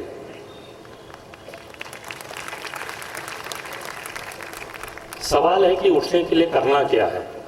कई सारी चीज़ें हैं, मैं 4-5 चीज़ें आपके सामने रखूंगा, बाकी आप सब बुद्धिमान वर्ग हैं, आप अपने से जोड़ सकते हैं। सवाल है कि अगर आप कुछ समय निकालें अपने धर्म के बारे में सोचने के लिए। तो सबसे पहले हिंदू प्रतीक चिन्ह, टीका हो, कलेवा हो, हमेशा पहने, कहीं भी जाएं। मैं कॉरपोरेट वर्ल्ड से जुड़ा हूँ, बहुत से बड़े इंडस्ट्रियलिस्ट हैं जो त्रिपुंड लगा के आते हैं, टीका लगा के आते हैं, उन्हें शर्म नहीं आती है। बहुत बड़े बड़े अधिकारी हैं, खाली बट हाँ उनकी संख्या कम है, ये बढ़ाने की ज़रूरत है। जिस भी कंपनी के विज्ञापन में एक मॉडल है उसमें टीका नहीं लगाया महिला ने, और अगर पुरुष ने रक्षा सूत्र कलेवा नहीं बांधा है, तो उस कंपनी का सामान ना खरीदें। और ये दूसरे को भी बताएं। ये छोटी छोटी चीज़ें हैं, बहुत लंबा असर करती हैं। एक और चीज़ आपको बताता हूँ, वस्त्र का बड़ा महत्व होता है। साड़ी, अगर आप नाम सोचें कहाँ से साड़ियों के नाम, बनारसी, कांजीवरम, संबलपुरी, हर साड़ी वहाँ से आती है जहाँ मंदिर होता है। मंदिर ही नहीं होता है जहाँ देवी का मंदिर होता है। आप महिलाओं से पूछिए, माताओं बहनों से, आप साड़ी कैसे पहचानती हैं? सिल्क तो सिल्क, कांजीवरम बनारसी में क्या अंतर है? क्योंकि उसमें जो फूल पत्ती बनी होती है उससे पहचानती हैं। बनारसी साड़ी में वही फूल पत्ती बनाई जाती है जो माँ पार्वती को चढ़ाई जाए। कांजीवरम साड़ी में वही फूल पत्ती बनेगी जो माँ मीनाक्षी को चढ़ाई जाएगी। साड़ी सिर्फ एक वस्त्र नहीं है। साड़ी पे मैं 90 मिनट का लेक्चर कई IIMs में देता हूँ। साड़ी धर्म से कितनी जुड़ी हुई है इसका एहसास शायद हमें आज भी नहीं है। 200 साल जब पोर्तुगीज़ ने गोवा पे राज किया, उन्हें इस बात का एहसास था और उन्होंने 200 साल तक साड़ी पहनने पे और बुनने पे पाबंदी लगाई थी, क्योंकि उनका मानना था कि जब तक हिंदू महिलाएं साड़ी पहनेंगी वो ईसाई धर्म नहीं कबूलेंगी। ये साड़ी का महत्व था। और गोवा में 200 साल तक साड़ी जिंदा रही। कैसे? वहाँ जो साड़ी बुनते थे वहाँ उन्होंने घर में नीचे गड्ढा किया, जिसको आज हम बेसमेंट कहते हैं, रात में साड़ी बुनते थे और महिलाएं सिर्फ साड़ी पहनती थीं। और 200 साल, कम से कम 10 से 12 पीढ़ी का बलिदान था कि वो साड़ी बची रहे। हमें अपने पूर्वजों के इस बलिदान का सम्मान करना चाहिए और साड़ी को समझना चाहिए। और मैंने वस्त्र की बात इसलिए उठाई कि महिलाओं को नमन कि उन्होंने साड़ी नहीं छोड़ी, हिंदू पुरुष ने धोती कुर्ता पजामा छोड़ दिया। तो हमें कम से कम प्रण करना चाहिए कि हम सप्ताह में कम से कम एक दिन, सिर्फ नवरात्रि और दिवाली नहीं, हर सप्ताह में एक दिन कम से कम धोती कुर्ता या कुर्ता पजामा पहन के अपने ऑफिस जाएंगे, कार्यालय जाएंगे। अपने धर्म की पहचान बनानी बहुत ज़रूरी है और वो कई तरीक़ों से होती है। मंदिर रोज़ एक बार अवश्य जाएं, हम वो भी नहीं करते हैं। अगर 40-50 करोड़ हिंदू रोज़ मंदिर जाने लगे, हमारी 50% समस्याओं का समाधान वहीं हो जाएगा। और आजकल हर परिवार जो है सप्ताह में एक बार बाहर खाने जाता है। सही गलत पे मैं नहीं जाऊंगा, आप लंच पे जाएं, डिनर पे जाएं, ये पक्का सुनिश्चित करें कि आपके रेस्टोरेंट का रास्ता सब परिवार मंदिर से होके जाए। हमारे कई मित्र हैं, उन्होंने तय किया है कि हम खाने से पहले मंदिर जाएंगे, तभी करेंगे। अब सोचेंगे, बच्चे भी पूछेंगे कई सारे कि मंदिर रोज़ क्यों जाए। मैं आपको एक उदाहरण देता हूँ, एक अंग्रेज का। 1836 मदुरई, पीटर राउज नाम के एक सज्जन थे, ब्रिटिश ऑफिसर्स थे। उनके घर और कार्यालय के बीच में मंदिर था, देवी मीनाक्षी का। वो रोज़ सुबह जब मंदिर जाते तो जैसा अंग्रेज करते हैं, गाड़ी से उतरते, टोपी निकाल के सर झुकाते, ऑफिस जाते, शाम को लौटते, फिर वही करते और अपने घर जाते। ये उन्होंने 13 साल किया। 13 साल के बाद एक दिन रात में तेज बारिश हुई, बिजली कड़की। उनके लगा कि घर में कोई कन्या जो है घुंघरू पहन के घूम रही है। वो उठे, देखे कन्या थी छोटी सी, घुंघरू पहने घूम रही थी। वो उसे पकड़ने गए। कन्या कमरे से निकल के बाहर भागी, बाहर निकल के वो मंदिर में चली गई। ये भी उसके पीछे पीछे मंदिर में चले गए।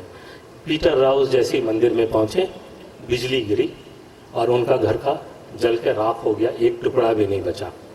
और उन्होंने ये माना कि देवी मीनाक्षी मुझे बचाने आई थी।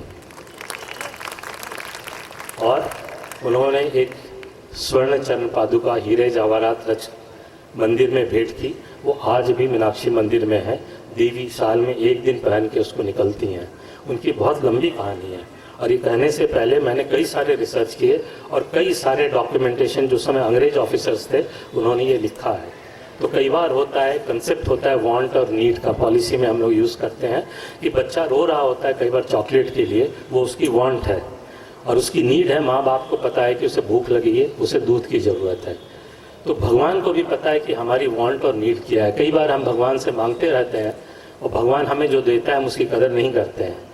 जब मैं सड़क पे चलता हूँ तो देखता हूँ कि किसी की दृष्टि में समस्या है, किसी को चलने में तकलीफ है, तब समझ में आता है कि भगवान ने हमें कितना दिया है और हम इस बात से खुश क्यों नहीं हैं आज तक, ये सोचना पड़ता है।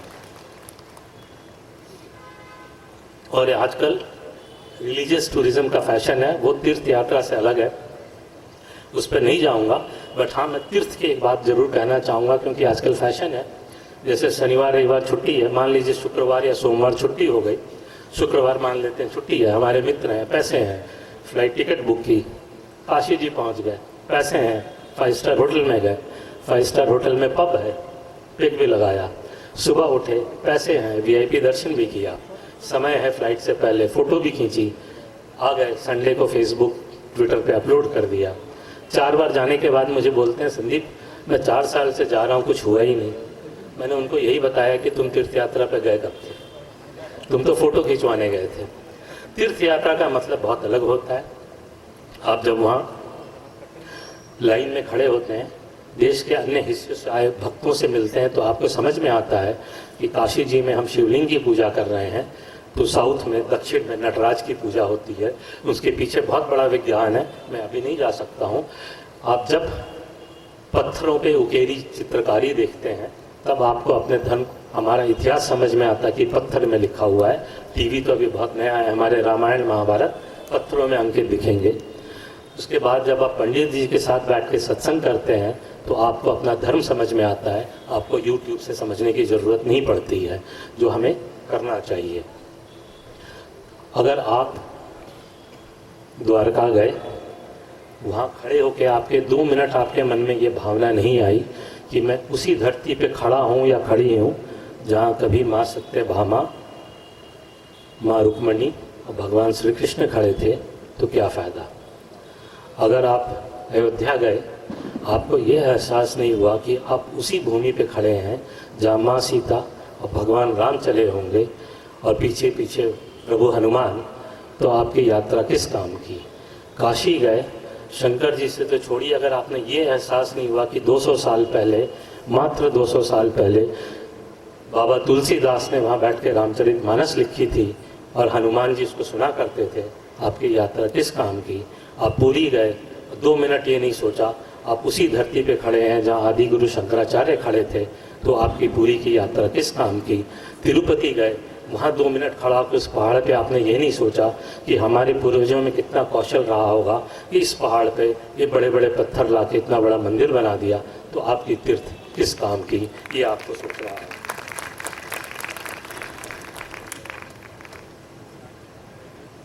और जो करने की चीज़ है, उसमें आखिरी जो चीज़ है, यहाँ से जाने के बाद एक व्हाट्सएप ग्रुप बनाइए।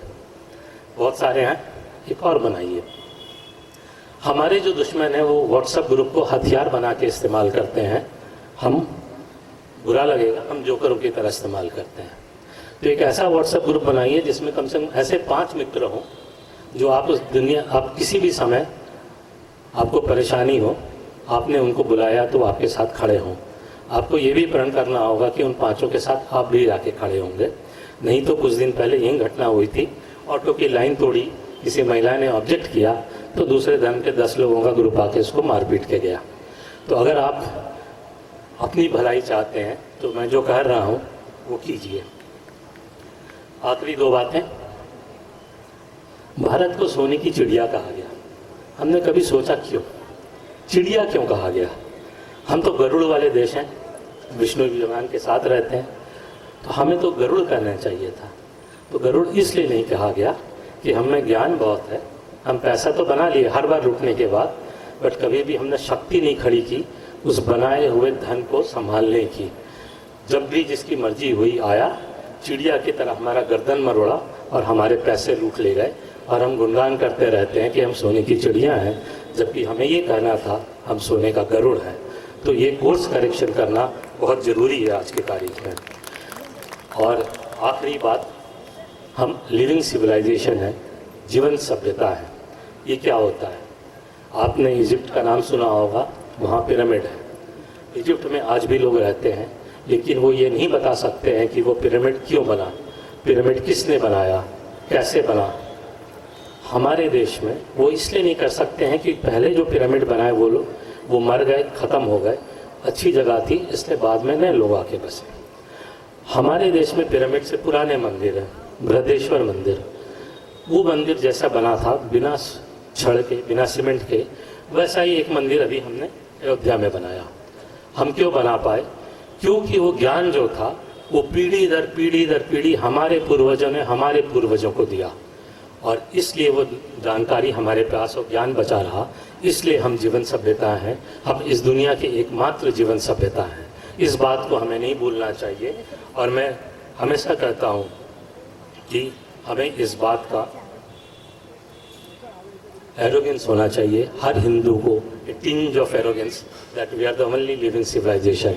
हमें इस बात का घमंड होना चाहिए कि हम जीवन की दुनिया में एकमात्र जीवन सभ्यता है। घमंड, धर्म का घमंड आज की तारीख में बहुत ज़रूरी है।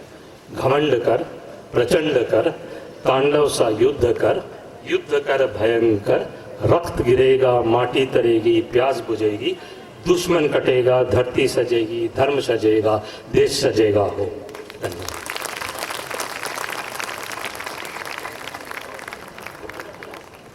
संदीप जी धन्यवाद। जो बातें इन्होंने हमारे सामने रखी हैं हजारों पुस्तकें पढ़ने के बाद में वो एक पुस्तक लिखते हैं। उनके विचारों से हमें लगा होगा कि मतलब आदमी इतना कैसे बोल सकता है, क्योंकि वो पढ़ता है तब लिख पाता है। 1000 किताब पढ़ने के बाद में एक पुस्तक उनकी तैयार होती है। तो संदीप जी का बहुत बहुत आभार। टेम्पल इकोनॉमिक्स की पुस्तक पीछे बिक्री के लिए भी रखी हुई है, आप सभी वो ले सकते हैं। महाराज श्री हमारे बीच से गमन कर रहे हैं, महाराज श्री का धन्यवाद। अब मैं अंत में श्री प्रकाश मिश्रा जी जो सेवानिवृत्त लेक्चरर रहे, वो हमारे सामने विषय रखेंगे संक्षिप्त में। श्री प्रकाश जी।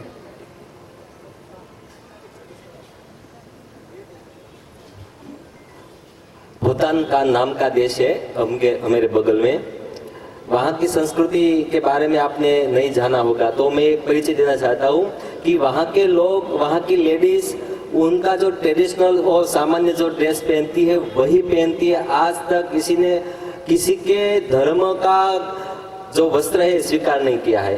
तो मैं इस बात से आप सभी को क्या बात बताना चाहता हूँ कि सभी को ये उसकी जो देश प्रति की जो संभावना है, जो लागणी है, वो हम सभी को लेनी चाहिए। और एक स्वामीनारायण भगवान के भक्त थे, उसका नाम था सामंत पतंग। बहुत अच्छी बात है। तो सामंत पतंग उसके शरीर पर इतने घाव थे, वो क्षत्रिय थे, इतने घाव थे कि वो बोले कि प्रभु जी ने एक बार पूछा कि आपके शरीर पर इतने घाव क्यों है? तो बोले हम क्षत्रिय हैं, जब तक हमारे शरीर पर बरस में एक बार भी घाव नहीं होता ना, तो हम बोलते हैं कि हमारे कुख से पत्थर का जन्म हुआ है। आप बात को समझ पा रहे हैं कि क्षत्रिय का लोह है, क्षत्रिय का रक्त है, ब्राह्मण का रक्त है। आज परशुराम जयंती है। भगवान श्री परशुराम ने 21 बार इस धरती पर जो अधर्म था उसका विनाश करने के लिए हाथ में फरसी उठाई थी। जहाँ जहाँ पर हमें एक भारत भूमि ऐसी है कि राम और कृष्ण की भूमि है। कृष्ण भगवान का चरित्र हमें यही बताता है कब बांसुरी बजानी है और कब सुदर्शन चक्र चलाना है। तो जहाँ जहाँ पर बांसुरी बजाने की आवश्यकता हो वहाँ वेणुनाद भी करना चाहिए, और जहाँ जहाँ सुदर्शन चक्र की आवश्यकता हो वहाँ हथियार भी उठाना ये आवश्यक है। इसलिए हम सभी को सजग बनना चाहिए। अस्तु। जय स्वामीनारायण, जय श्री राम।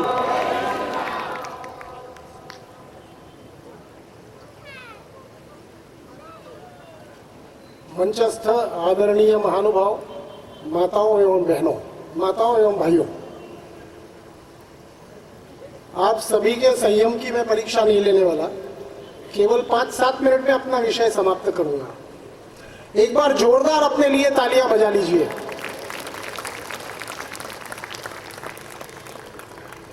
अब ताली जैसे मैं बजाता हूं वैसे बजाइएगा।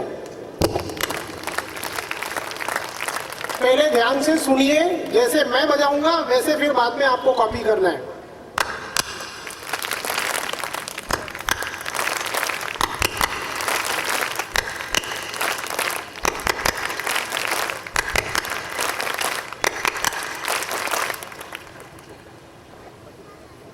पहले वाली ताली अच्छी थी या जो बाद में बजाई वो अच्छी लगी? कौन सी अच्छी लगी? बाद वाली। क्या अपना समाज और अपना परिवार, कुटुंब जिसको हम कहते हैं, वो ऐसा है? मुझे याद आ रहा है एक कहानी मेरी दादी हमेशा सुनाया करती थी। एक शेर का बच्चा जो बकरियों के बीच में पल रहा था, और जैसे जैसे बकरी करती थी, जो जो चीजें वो करती थी, वो शेर का बच्चा भी करता था। अचानक एक दिन तालाब में पानी पीते समय शेर आ गया, और शेर को देखते ही बकरियां भागने लगी, और यह शेर का बच्चा भी भागने लगा। जो शेर आया था पानी पीने के लिए, उसको बड़ा आश्चर्य हुआ कि ये बकरियां तो भाग रही हैं, लेकिन ये शेर का बच्चा क्यों भाग रहा है मुझे देखकर। वो दौड़ा और दौड़कर उसने उस शेर के बच्चे को पकड़ा और तालाब के किनारे ले जाकर के उसको खड़ा किया, और फिर उसने दहाड़ लगाई। शेर के बच्चे ने मिमियाना शुरू किया, उसने दोबारा दहाड़ लगाई, फिर वो मिनी आया। ऐसे करते करते 2-3 बार में वो जो छोटा शेर था, शेर का जो बच्चा था, उसने भी दहाड़ लगाने का प्रयत्न शुरू किया। और फिर अगली बार जब बूढ़े शेर ने, जो बड़ा शेर था, उसने जब दहाड़ लगाई तो इस छोटे शेर ने उससे कई गुना अधिक शक्ति से अपनी दहाड़ लगाई। मित्रों, 1925 में डॉक्टर केशव बलिराम हेडगेवार जी ने हम शेर के बच्चों को, अपने अस्तित्व को जो भूल चुके थे, उसको याद दिलाने के लिए 1925 में राष्ट्रीय स्वयंसेवक संघ की स्थापना की। आज 100 साल हो गए इसको, तो बड़ी आसानी से ये यहां तक पहुंचा नहीं है। और मैं चाहता हूं कि ये यहीं पर आज ही समाप्त हो जाए, और कैसे समाप्त होगा वो भी आपको बताता हूं। 100 साल चलाया तो इसका गर्व नहीं है हमको। संघ जितने जल्दी समाप्त हो उतना अच्छा, क्योंकि जिस उद्देश्य को लेकर राष्ट्रीय स्वयंसेवक संघ बना था, संघमय समाज और समाजमय संघ, ये जितने जल्दी हो जाए उतना बेहतर है। डॉक्टर साहब सामने बैठे हुए हैं, व्यक्ति को जब सांस लेने में तकलीफ होती है तो ऑक्सीजन लगा देते हैं। वैसे ही इस हिंदू समाज पर राष्ट्रीय स्वयंसेवक संघ नामक ऑक्सीजन लगा हुआ है। हम कब तक अपने पैरों पर खड़े होंगे और कितना समय लगेगा? डॉक्टर जी ने जब संघ की स्थापना की तो लोगों ने उनका मजाक उड़ाया, कहा ये देखो ये डॉक्टर छोटे छोटे बच्चों के साथ खेल रहा है, उपहास उड़ाए। उसके बाद उसकी अवहेलना की, वो हम सभी ने देखा हुआ है। यहां पर बहुत सारे जो पुराने स्वयंसेवक बैठे हैं उनको अच्छी तरह से पता होगा कि राम जन्मभूमि आंदोलन में जब दिया लेकर चले थे, उसके बाद जब सेतु से जो पत्थर निकला था वो लेकर चले थे, तो उस समय भी विरोध भी हुआ और अवहेलना भी हुई, लोगों ने मजाक उड़ाया, विरोध भी हुआ। लेकिन उसके बाद भी संघ ने 100 वर्ष पूर्ण हुए और आज संघ से सभी जुड़ना चाहते हैं। एक समय था जब हम 100 लोगों को बुलाने के लिए जाते थे तो 5 आते थे। आज परिस्थिति ऐसी है कि 5 को बुलाओ तो 105 आते हैं।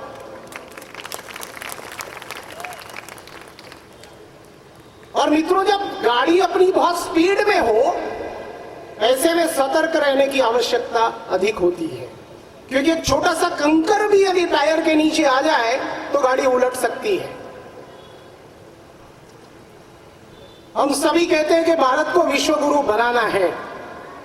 वाकई में बनाना है क्या? क्या लगता है आपको, भारत को विश्व गुरु बनाना है? अगर मैं ये कहूं कि आपने वो ब्रेकिंग न्यूज नहीं सुना, नहीं देखा, जिसमें भारतवर्ष विश्व गुरु बन गया, ऑलरेडी बन गया है। 21 जून 2015 को इंटरनेशनल योगा डे, विश्व के 193 देशों ने, 193 देशों ने जब अपना सिर झुकाया तो वो किसको वंदन कर रहे थे? अपनी इसी भारत माता को ही वंदन कर रहे थे ना। तो भारत विश्व गुरु कब का बन गया? हाँ, ये जरूर है कि उसका कोई ब्रेकिंग न्यूज नहीं आया। ठीक वैसे ही जैसे 100 वर्षों से जागते हुए सोने का नाटक करने वाले हिंदू समाज को जगाने का प्रयत्न राष्ट्रीय स्वयंसेवक संघ कर रहा है। राम मंदिर उसी का अनूठा उदाहरण है। अन्य ऐसे बहुत सारे उदाहरण हैं कि जब हिंदू एकत्रित होता है और साथ में चलता है तो क्या परिवर्तन होता है। इस समय संघ पंच परिवर्तन को लेकर आपके साथ, हम सभी के साथ में समाज में वो चल रहा है। पंच परिवर्तन के लिए आपको बहुत कुछ करने की आवश्यकता नहीं है। पर्यावरण, हिंदुओं का जो जीवन है वो पर्यावरण के साथ ही चलता है।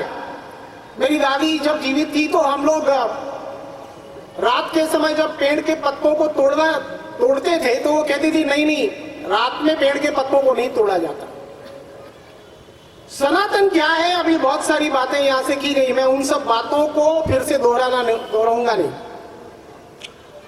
पेड़ों में जीव होता है, इसके लिए अपने को, मेरी दादी को बताने के लिए किसी जगदीश चंद्र बसु की आवश्यकता नहीं थी।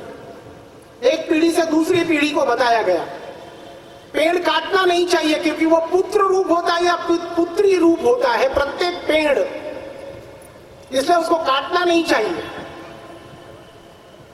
अब ये समझ में आ रहा है कि पर्यावरण प्रदूषण क्या है, तो हम लोग क्या कर सकते हैं पर्यावरण के लिए। तो जो पेड़ है अपने आसपास, कम से कम हम वो 2 पेड़ों की सुरक्षा करें। अपने घर में सिंगल टाइम यूज जो प्लास्टिक है उसका उपयोग हम बंद करें, घर से थैलियां लेकर चलें, कपड़े की थैली लेकर चलिए। अपने घर का नल टपक रहा है तो उसको कम से कम बंद कर सकते हैं। जंगलों की सुरक्षा करें, अपने घर में एक तुलसी का पौधा हो। अब तुलसी का पौधा भला क्यों होना चाहिए? क्योंकि अपने पूर्वजों को पता था कि इस तुलसी के पौधे में ओजोन गैस है, इसलिए जो आकाश में होल हो रहा है, कौन सा होल होता है? ब्लैक होल, उसको भरने का काम ये तुलसी का पौधा करता है, वो जो गैस निकलती है। और भी ऐसे बहुत सारी चीजें हैं जो हम सभी को करना चाहिए। स्वदेशी का स्वीकार करना चाहिए, जैसे माननीय संदीप जी ने बताया। अपने कुछ नागरिक कर्तव्य भी है, कोई देख नहीं रहा है तो हम लोग सिग्नल सीधे क्रॉस कर लेते हैं। संविधान को एक बार कम से कम पढ़ना जरूर चाहिए और पढ़ने के साथ साथ उस पर अमल भी करना चाहिए। कोई नहीं देख रहा है तो 2014 को याद करिए, जब गोपीनाथ मुंडे जी शपथ ग्रहण करने के बाद मुंबई के लिए आ रहे थे, उस समय उनका एक्सीडेंट हुआ क्योंकि उनके ड्राइवर ने सिग्नल जंप किया। इसी के साथ साथ न हिंदू पतितो भवेत, कोई भी, हम सब सहोदर हैं, एक ही माता की संतानें हैं, हम में से कोई भी पतित नहीं है। इस प्रकार के सामाजिक समरसता को लेकर हम सब आगे बढ़ें। और ये सारा कुछ कैसे होगा? तो मित्रों, हम बलात्कारी, गुंडे, भ्रष्टाचारी, ये सब हम अपने घर में ही बनाते हैं, बाहर से नहीं बनते, बाहर से नहीं बनते। अपने घर में अगर कोई चाचा या चाची या कोई रिश्तेदार आते हैं तो हम छोटे बच्चों को क्या कहते हैं? इनके पैर छुओ, ये आपको चॉकलेट देंगे। और फिर धीरे धीरे ये चॉकलेट आगे चलकर जब वो बड़ा होता है तो हर्षद मेहता का सूटकेस बन जाता है। अगले को पता ही नहीं चलता कि वो सूटकेस कब बन गया। उसके कुछ कर्तव्य है, कुछ उसका दायित्व है, ये वो कब समझेगा? बच्चे को ये पता है कि वो अगर कुछ कर रहा है तो उसके बदले में उसको कुछ मिलना चाहिए। और फिर आजकल जो सबसे बड़ी समस्या है वो परिवारों में संवाद समाप्त हो गया है। बहुत सारी बातें यहां से बताई गई कि सूटकेस में क्यों कट रहे हैं, टीसीएस में क्या हो रहा है। इन सभी बातों का केवल एक ही उत्तर है कि अपने परिवार को हम संभाल कर रखें। और परिवार को तोड़ने का सारा षड्यंत्र पिछले कई वर्षों से चल रहा है और अब तो बहुत तेजी से चल रहा है। विवाह में जो देरी हो रही है, 35-40 साल वर्ष में अब हम लोग विवाह कर रहे हैं, तो बच्चे लोगों को करने नहीं है, बल्कि लोग ये कहते हैं कि हम कुत्ते पाल लेंगे, बच्चे नहीं करेंगे। यदि आप ये सोचें कि 16 जोड़े हो और उनके एक एक संतानें हो तो ये 8 जोड़े बचे, 16 में से 8 बचेंगे और 8 के फिर एक एक हो तो 4 बचेंगे और 4 में से एक एक हो तो 2 बचेंगे। उसके बाद क्या होगा? इसलिए आवश्यक है कम से कम 2 बच्चे होने चाहिए और अधिक से अधिक जितने कर सकते हैं। आप ये कहेंगे कि इससे समस्या बढ़ेगी, समस्या बढ़ने वाली नहीं है।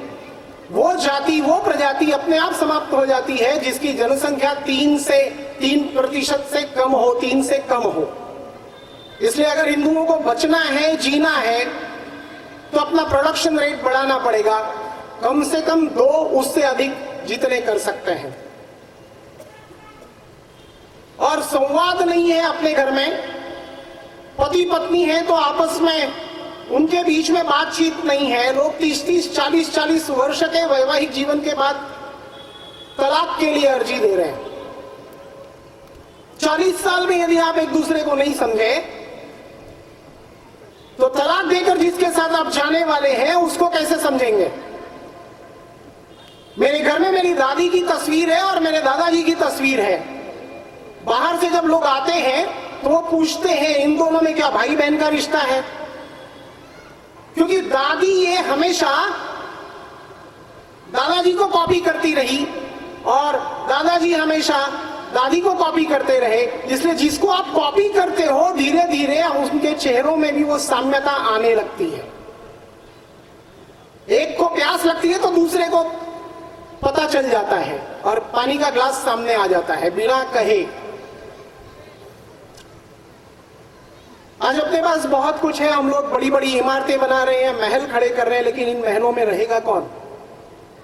वो रहेंगे जिनकी जनसंख्या ज्यादा है। अपने पास समय नहीं है। बच्चा जैसे ही स्कूल से घर आता है, बस से उतरता है, वो माँ का पल्लू खींचता है, मम्मी मम्मी। मम्मी कहती है घर चलो, फिर वापस मम्मी घर चलो, हाथ मुंह धो लो, और जैसे नाश्ता लगाने के बाद फिर से मम्मी, और अगली बार फिर वो मम्मी से कुछ कहना ही नहीं चाहता, क्योंकि उसको लगता है कि मेरी माँ ना मेरे पिताजी मुझसे कोई संवाद करना ही नहीं चाहते। फिर पड़ोस की कोई ऐसी आंटी होती है जो उसको अपनी माँ से ज्यादा प्रिय लगने लगती है, क्योंकि वो उससे प्रेम से बात करती है और फिर वो जो कहती है उसकी आंटी वही वो करने लगता है। जिससे सबसे पहली शर्त है कि घर में आपस में संवाद होना चाहिए। अब संवाद कैसे होगा? और यही जो माँ बाप है वो क्या करते हैं, बच्चा जब तक 9वीं में है तब तक उसको पूछते नहीं, और जैसे 10वीं में आता है दोनों छुट्टी लेकर उसके सिर पे सवार हो जाते हैं। 10वीं में ऐसा क्या है भाई? यदि परसेंटेज ही एक क्राइटेरिया होती तो जितने मल्टीनेशनल कंपनीज के सीईओ हैं आज उसमें से 50% लोग घर में बैठे होते। अपने यहां पर अपने बीच में बहुत सारे लोग ऐसे हैं जो 90% वाले नहीं हैं, लेकिन आज अपने जीवन में बहुत ही सफल हैं। इसलिए परसेंटेज पर जीवन नहीं चलता, परिवार से जीवन चलता है, और परिवार को तोड़ने के लिए तमाम षड्यंत्र चल रहे हैं। इसलिए अपने को प्रोत्साहित किया जाता है लिव इन में रहने के लिए, और लिव इन के बाद तो अब सिचुएशनशिप भी आई है। ये छोड़िए, इसके अलावा वोकिज्म भी आया हुआ है। वोकिज्म यानी जेंडर बच्चा तय करेगा। अपने यहां पर 3 जेंडर है, ही, शी और एक थर्ड जेंडर। विदेशों में 90 प्रकार के जेंडर्स हैं। बच्चे को 3 साल के बच्चे को लगता है कि वो सांप है और सांप की तरह रहना वो शुरू करेगा। माँ बाप को कोई अधिकार नहीं है उसको रोकने का। ये वोकिज्म है। इसके अलग अलग प्रकार हैं। LGBT था, LGBTQ हुआ, LGBTQ++, और उसके बाद और फिर शुरू हो गया। मैं केवल प्रश्न चिन्ह छोड़ रहा हूं, बहुत सारे जो सूत्र मैं दे रहा हूं उसमें बहुत कुछ है। आप डीपली जाएंगे तो आपको पता चलेगा। हम सब ये मानते हैं कि बच्चे को हमने महंगे स्कूल में एडमिशन दिला दिया तो हमारा काम समाप्त हो गया, कोचिंग क्लास में उसको डाल दिया तो हमारा काम समाप्त हो गया। मित्रों, पढ़ाई तो जो दूसरे स्कूल हैं जहां पर फीस नहीं ली जाती है या कम ली जाती है, वहां भी तो एपीजे अब्दुल कलाम बनते हैं ना। क्या पढ़ा रहे हैं वो महत्वपूर्ण है। इंफॉर्मेशन तो नेट पर भी अवेलेबल है। इसलिए माँ बाप की आवश्यकता क्या है और टीचर्स की आवश्यकता क्या है। मेरे हाथ में चिट्ठी आई है, कृपया अपना भाषण समाप्त करें। मैं 2 मिनट और लूंगा।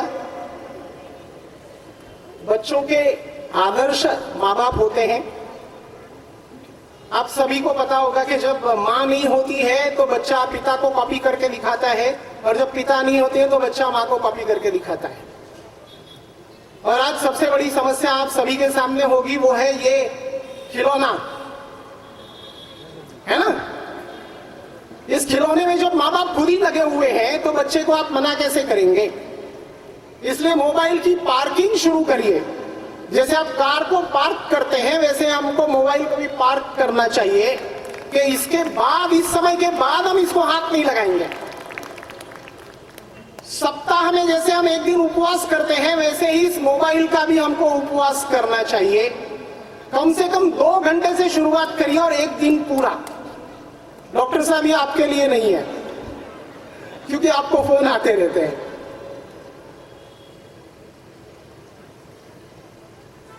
सनातन के बारे में 2 सेकंड में बात करता हूं कि सनातन अपने रिचुअल्स के कारण टिका हुआ है। रिचुअल्स यानी जो कर्मकांड हैं, जैसे संदीप जी ने बताया कलावा बांधिए, तिलक लगाइए, तो ये सब क्यों करना? आजकल के बच्चे ये पूछते हैं वाई, और समस्या वहां खड़ी होती है जब माँ बाप को ये पता ही नहीं होता, क्योंकि रामायण महाभारत और पंचतंत्र की कथाएं उन्होंने पढ़ी ही नहीं, तो वो बच्चों को क्या बताएंगे। इसलिए सबसे पहले माँ बाप को पढ़ने की आवश्यकता है, उसके बाद वो बच्चों को कथाएं बताएं। और वाई यानी क्या है, मैं यहां बोल रहा हूं और आवाज आप तक पहुंच रही है, इसका कैसे पहुंच रही है, इसका नो हाउ है हमारे पास। प्लेन में हम उड़ते हैं, बैठकर जाते हैं, उसका नो हाउ हम नहीं पूछते। कार में हम जाते हैं, उसका नो हाउ हम नहीं पूछते। इसलिए बच्चों को कहिए कि जो कहा जा रहा है वो करिए, उसके बाद जिसको जानना है वो जानेगा। केवल एक छोटी सी कहानी बता के अपनी वाणी को विराम दूंगा मैं। एक गांव में एक नई पढ़ी लिखी बहू आई एक घर में, तो उस घर की एक परंपरा थी, एक रिचुअल था कि तवे पे जब रोटी डालते थे तो उसको फोल्ड कर देते थे। उस बहू ने अपनी सास से पूछा कि ऐसा क्यों करते हैं। सास ने कहा भैया मुझे पता नहीं है, मैं जब इस घर में आई तो ऐसा ही हो रहा था, मैंने देखा और फिर मैंने वो करना शुरू किया। उसकी ददिया सास भी जीवित थी, उनको पूछा कि भाई ऐसा क्यों होता है, तो उसने कहा मुझे भी नहीं मालूम है। हाँ, इस गांव में एक 90-95 साल की महिला है जिनको ये पता होगा। वहां जब वो गए और बहू ने पूछा कि ऐसा क्यों है, तो उन्होंने कहा अरे कुछ नहीं है, उस समय मिट्टी के तवे हुआ करते थे, तो तेरी सास के हाथ से वो तवा गिर गया। अब वो रोटियां जले नहीं, क्योंकि जो लकड़ियां लगाई जाती हैं वो रोटियां जले नहीं, इसलिए फोल्ड करना शुरू कर दिया। वो परंपरा अब तक चली आ रही है। वैसे ही अपने इन रिचुअल्स में, कर्मकांड में हो सकता है कुछ ऐसी चीजें भी आ गई होंगी अनवांटेड, उनको जो नई बहू आएगी वो करेगी। अपनी भाषा को विशेष ध्यान दें। हम बाहर चाहे जिस भी भाषा में बात कर रहे हो, अपने घर में कम से कम अपनी भाषा में बात करें, और रोज नहीं तो कम से कम सप्ताह में एक दिन 1 घंटा अपने घर में आपस में बैठकर संवाद करें, भजन करें। खूब ढोल मंजीरे लेकर आप भजन करें, जो भी आपके इष्ट देव हैं उनको मनाइए। दूसरा एक और मैं बात कहूंगा, राष्ट्रीय स्वयंसेवक संघ की शाखाएं अपने बगल में लगती हैं, उसमें आप सब अवश्य जुड़ें। अंत में एक छोटी सी घटना बताता हूं। मेरे पड़ोसी हैं, मेहमान बहुत बड़े मेहमान नवाज हैं। उनके यहाँ मेहमान आते हैं तो वो उनको जब जाने लगते हैं तो उनकी बैग वगैरह खुद पैक कराते हैं। 2-4 बार मैंने देखा, उनको पूछा तो साहब आप इतने बड़े मेहमान नवाज हैं, आप जाने वालों के बैग भी खुद पैक कराते हैं। उन्होंने कहा ऐसा नहीं है, એવું છે ને કે ભૂલથી કहीं એ લોકોની પેકિંગમાં આપણી ચમચી કે ટુવાલ એવું કहीं ના જતું રહે, એમ કે સોઈ પણ ન જાય, इसलिए हम पैक करते हैं। जितना ध्यान हम इन सब चीजों में रखते हैं, ऐसा ही ध्यान यदि हम अपने संस्कारों के लिए भी रखें तो मुझे लगता है सारी समस्याओं का समाधान हो जाएगा। धन्यवाद। संक्षिप्त में ये संघ का पंच परिवर्तन इन्होंने बताया। आपने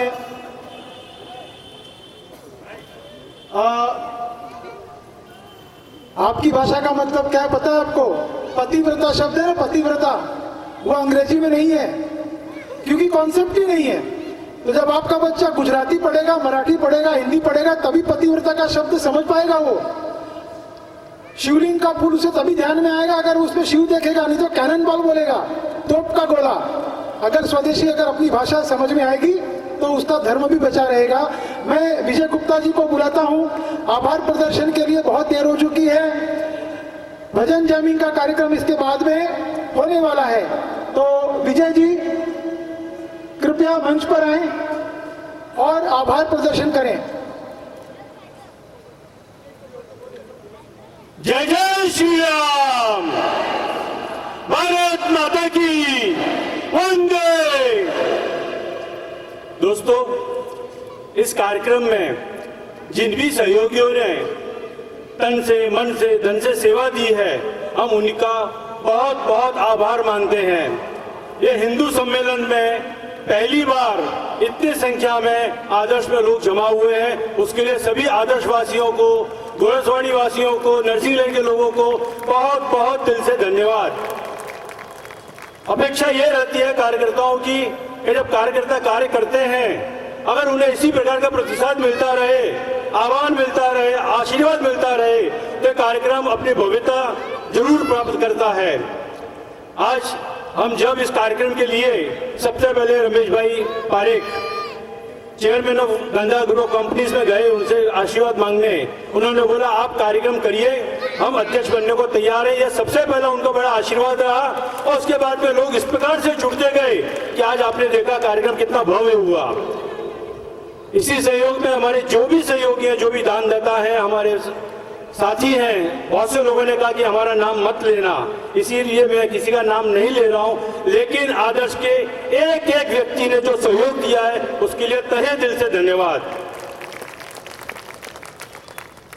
हमारे यहाँ पर जो डेकोरेटर है, लाइट एंड साउंड सिस्टम वाले हैं, कैटरर हैं, व्यवस्था में हमारी जितने भी कार्यकर्ता हैं, हम सभी का बहुत बहुत धन्यवाद मानते हुए मैं अपनी वाणी को विराम देता हूं और इसके साथ में अपना अगला कार्यक्रम जो संगीत का है, भजन जैमिनी का हम शुरू करने जा रहे हैं। बस आपसे 5 मिनट का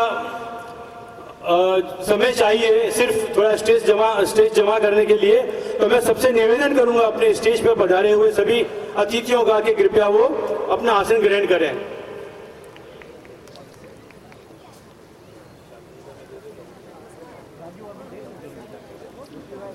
सबसे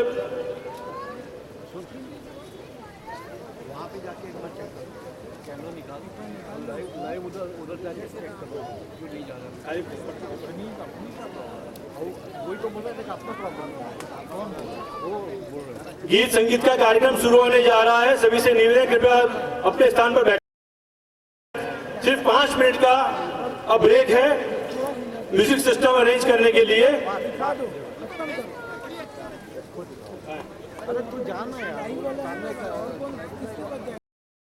सिर्फ 5 मिनट का अब ब्रेक है म्यूजिक सिस्टम अरेंज करने के लिए।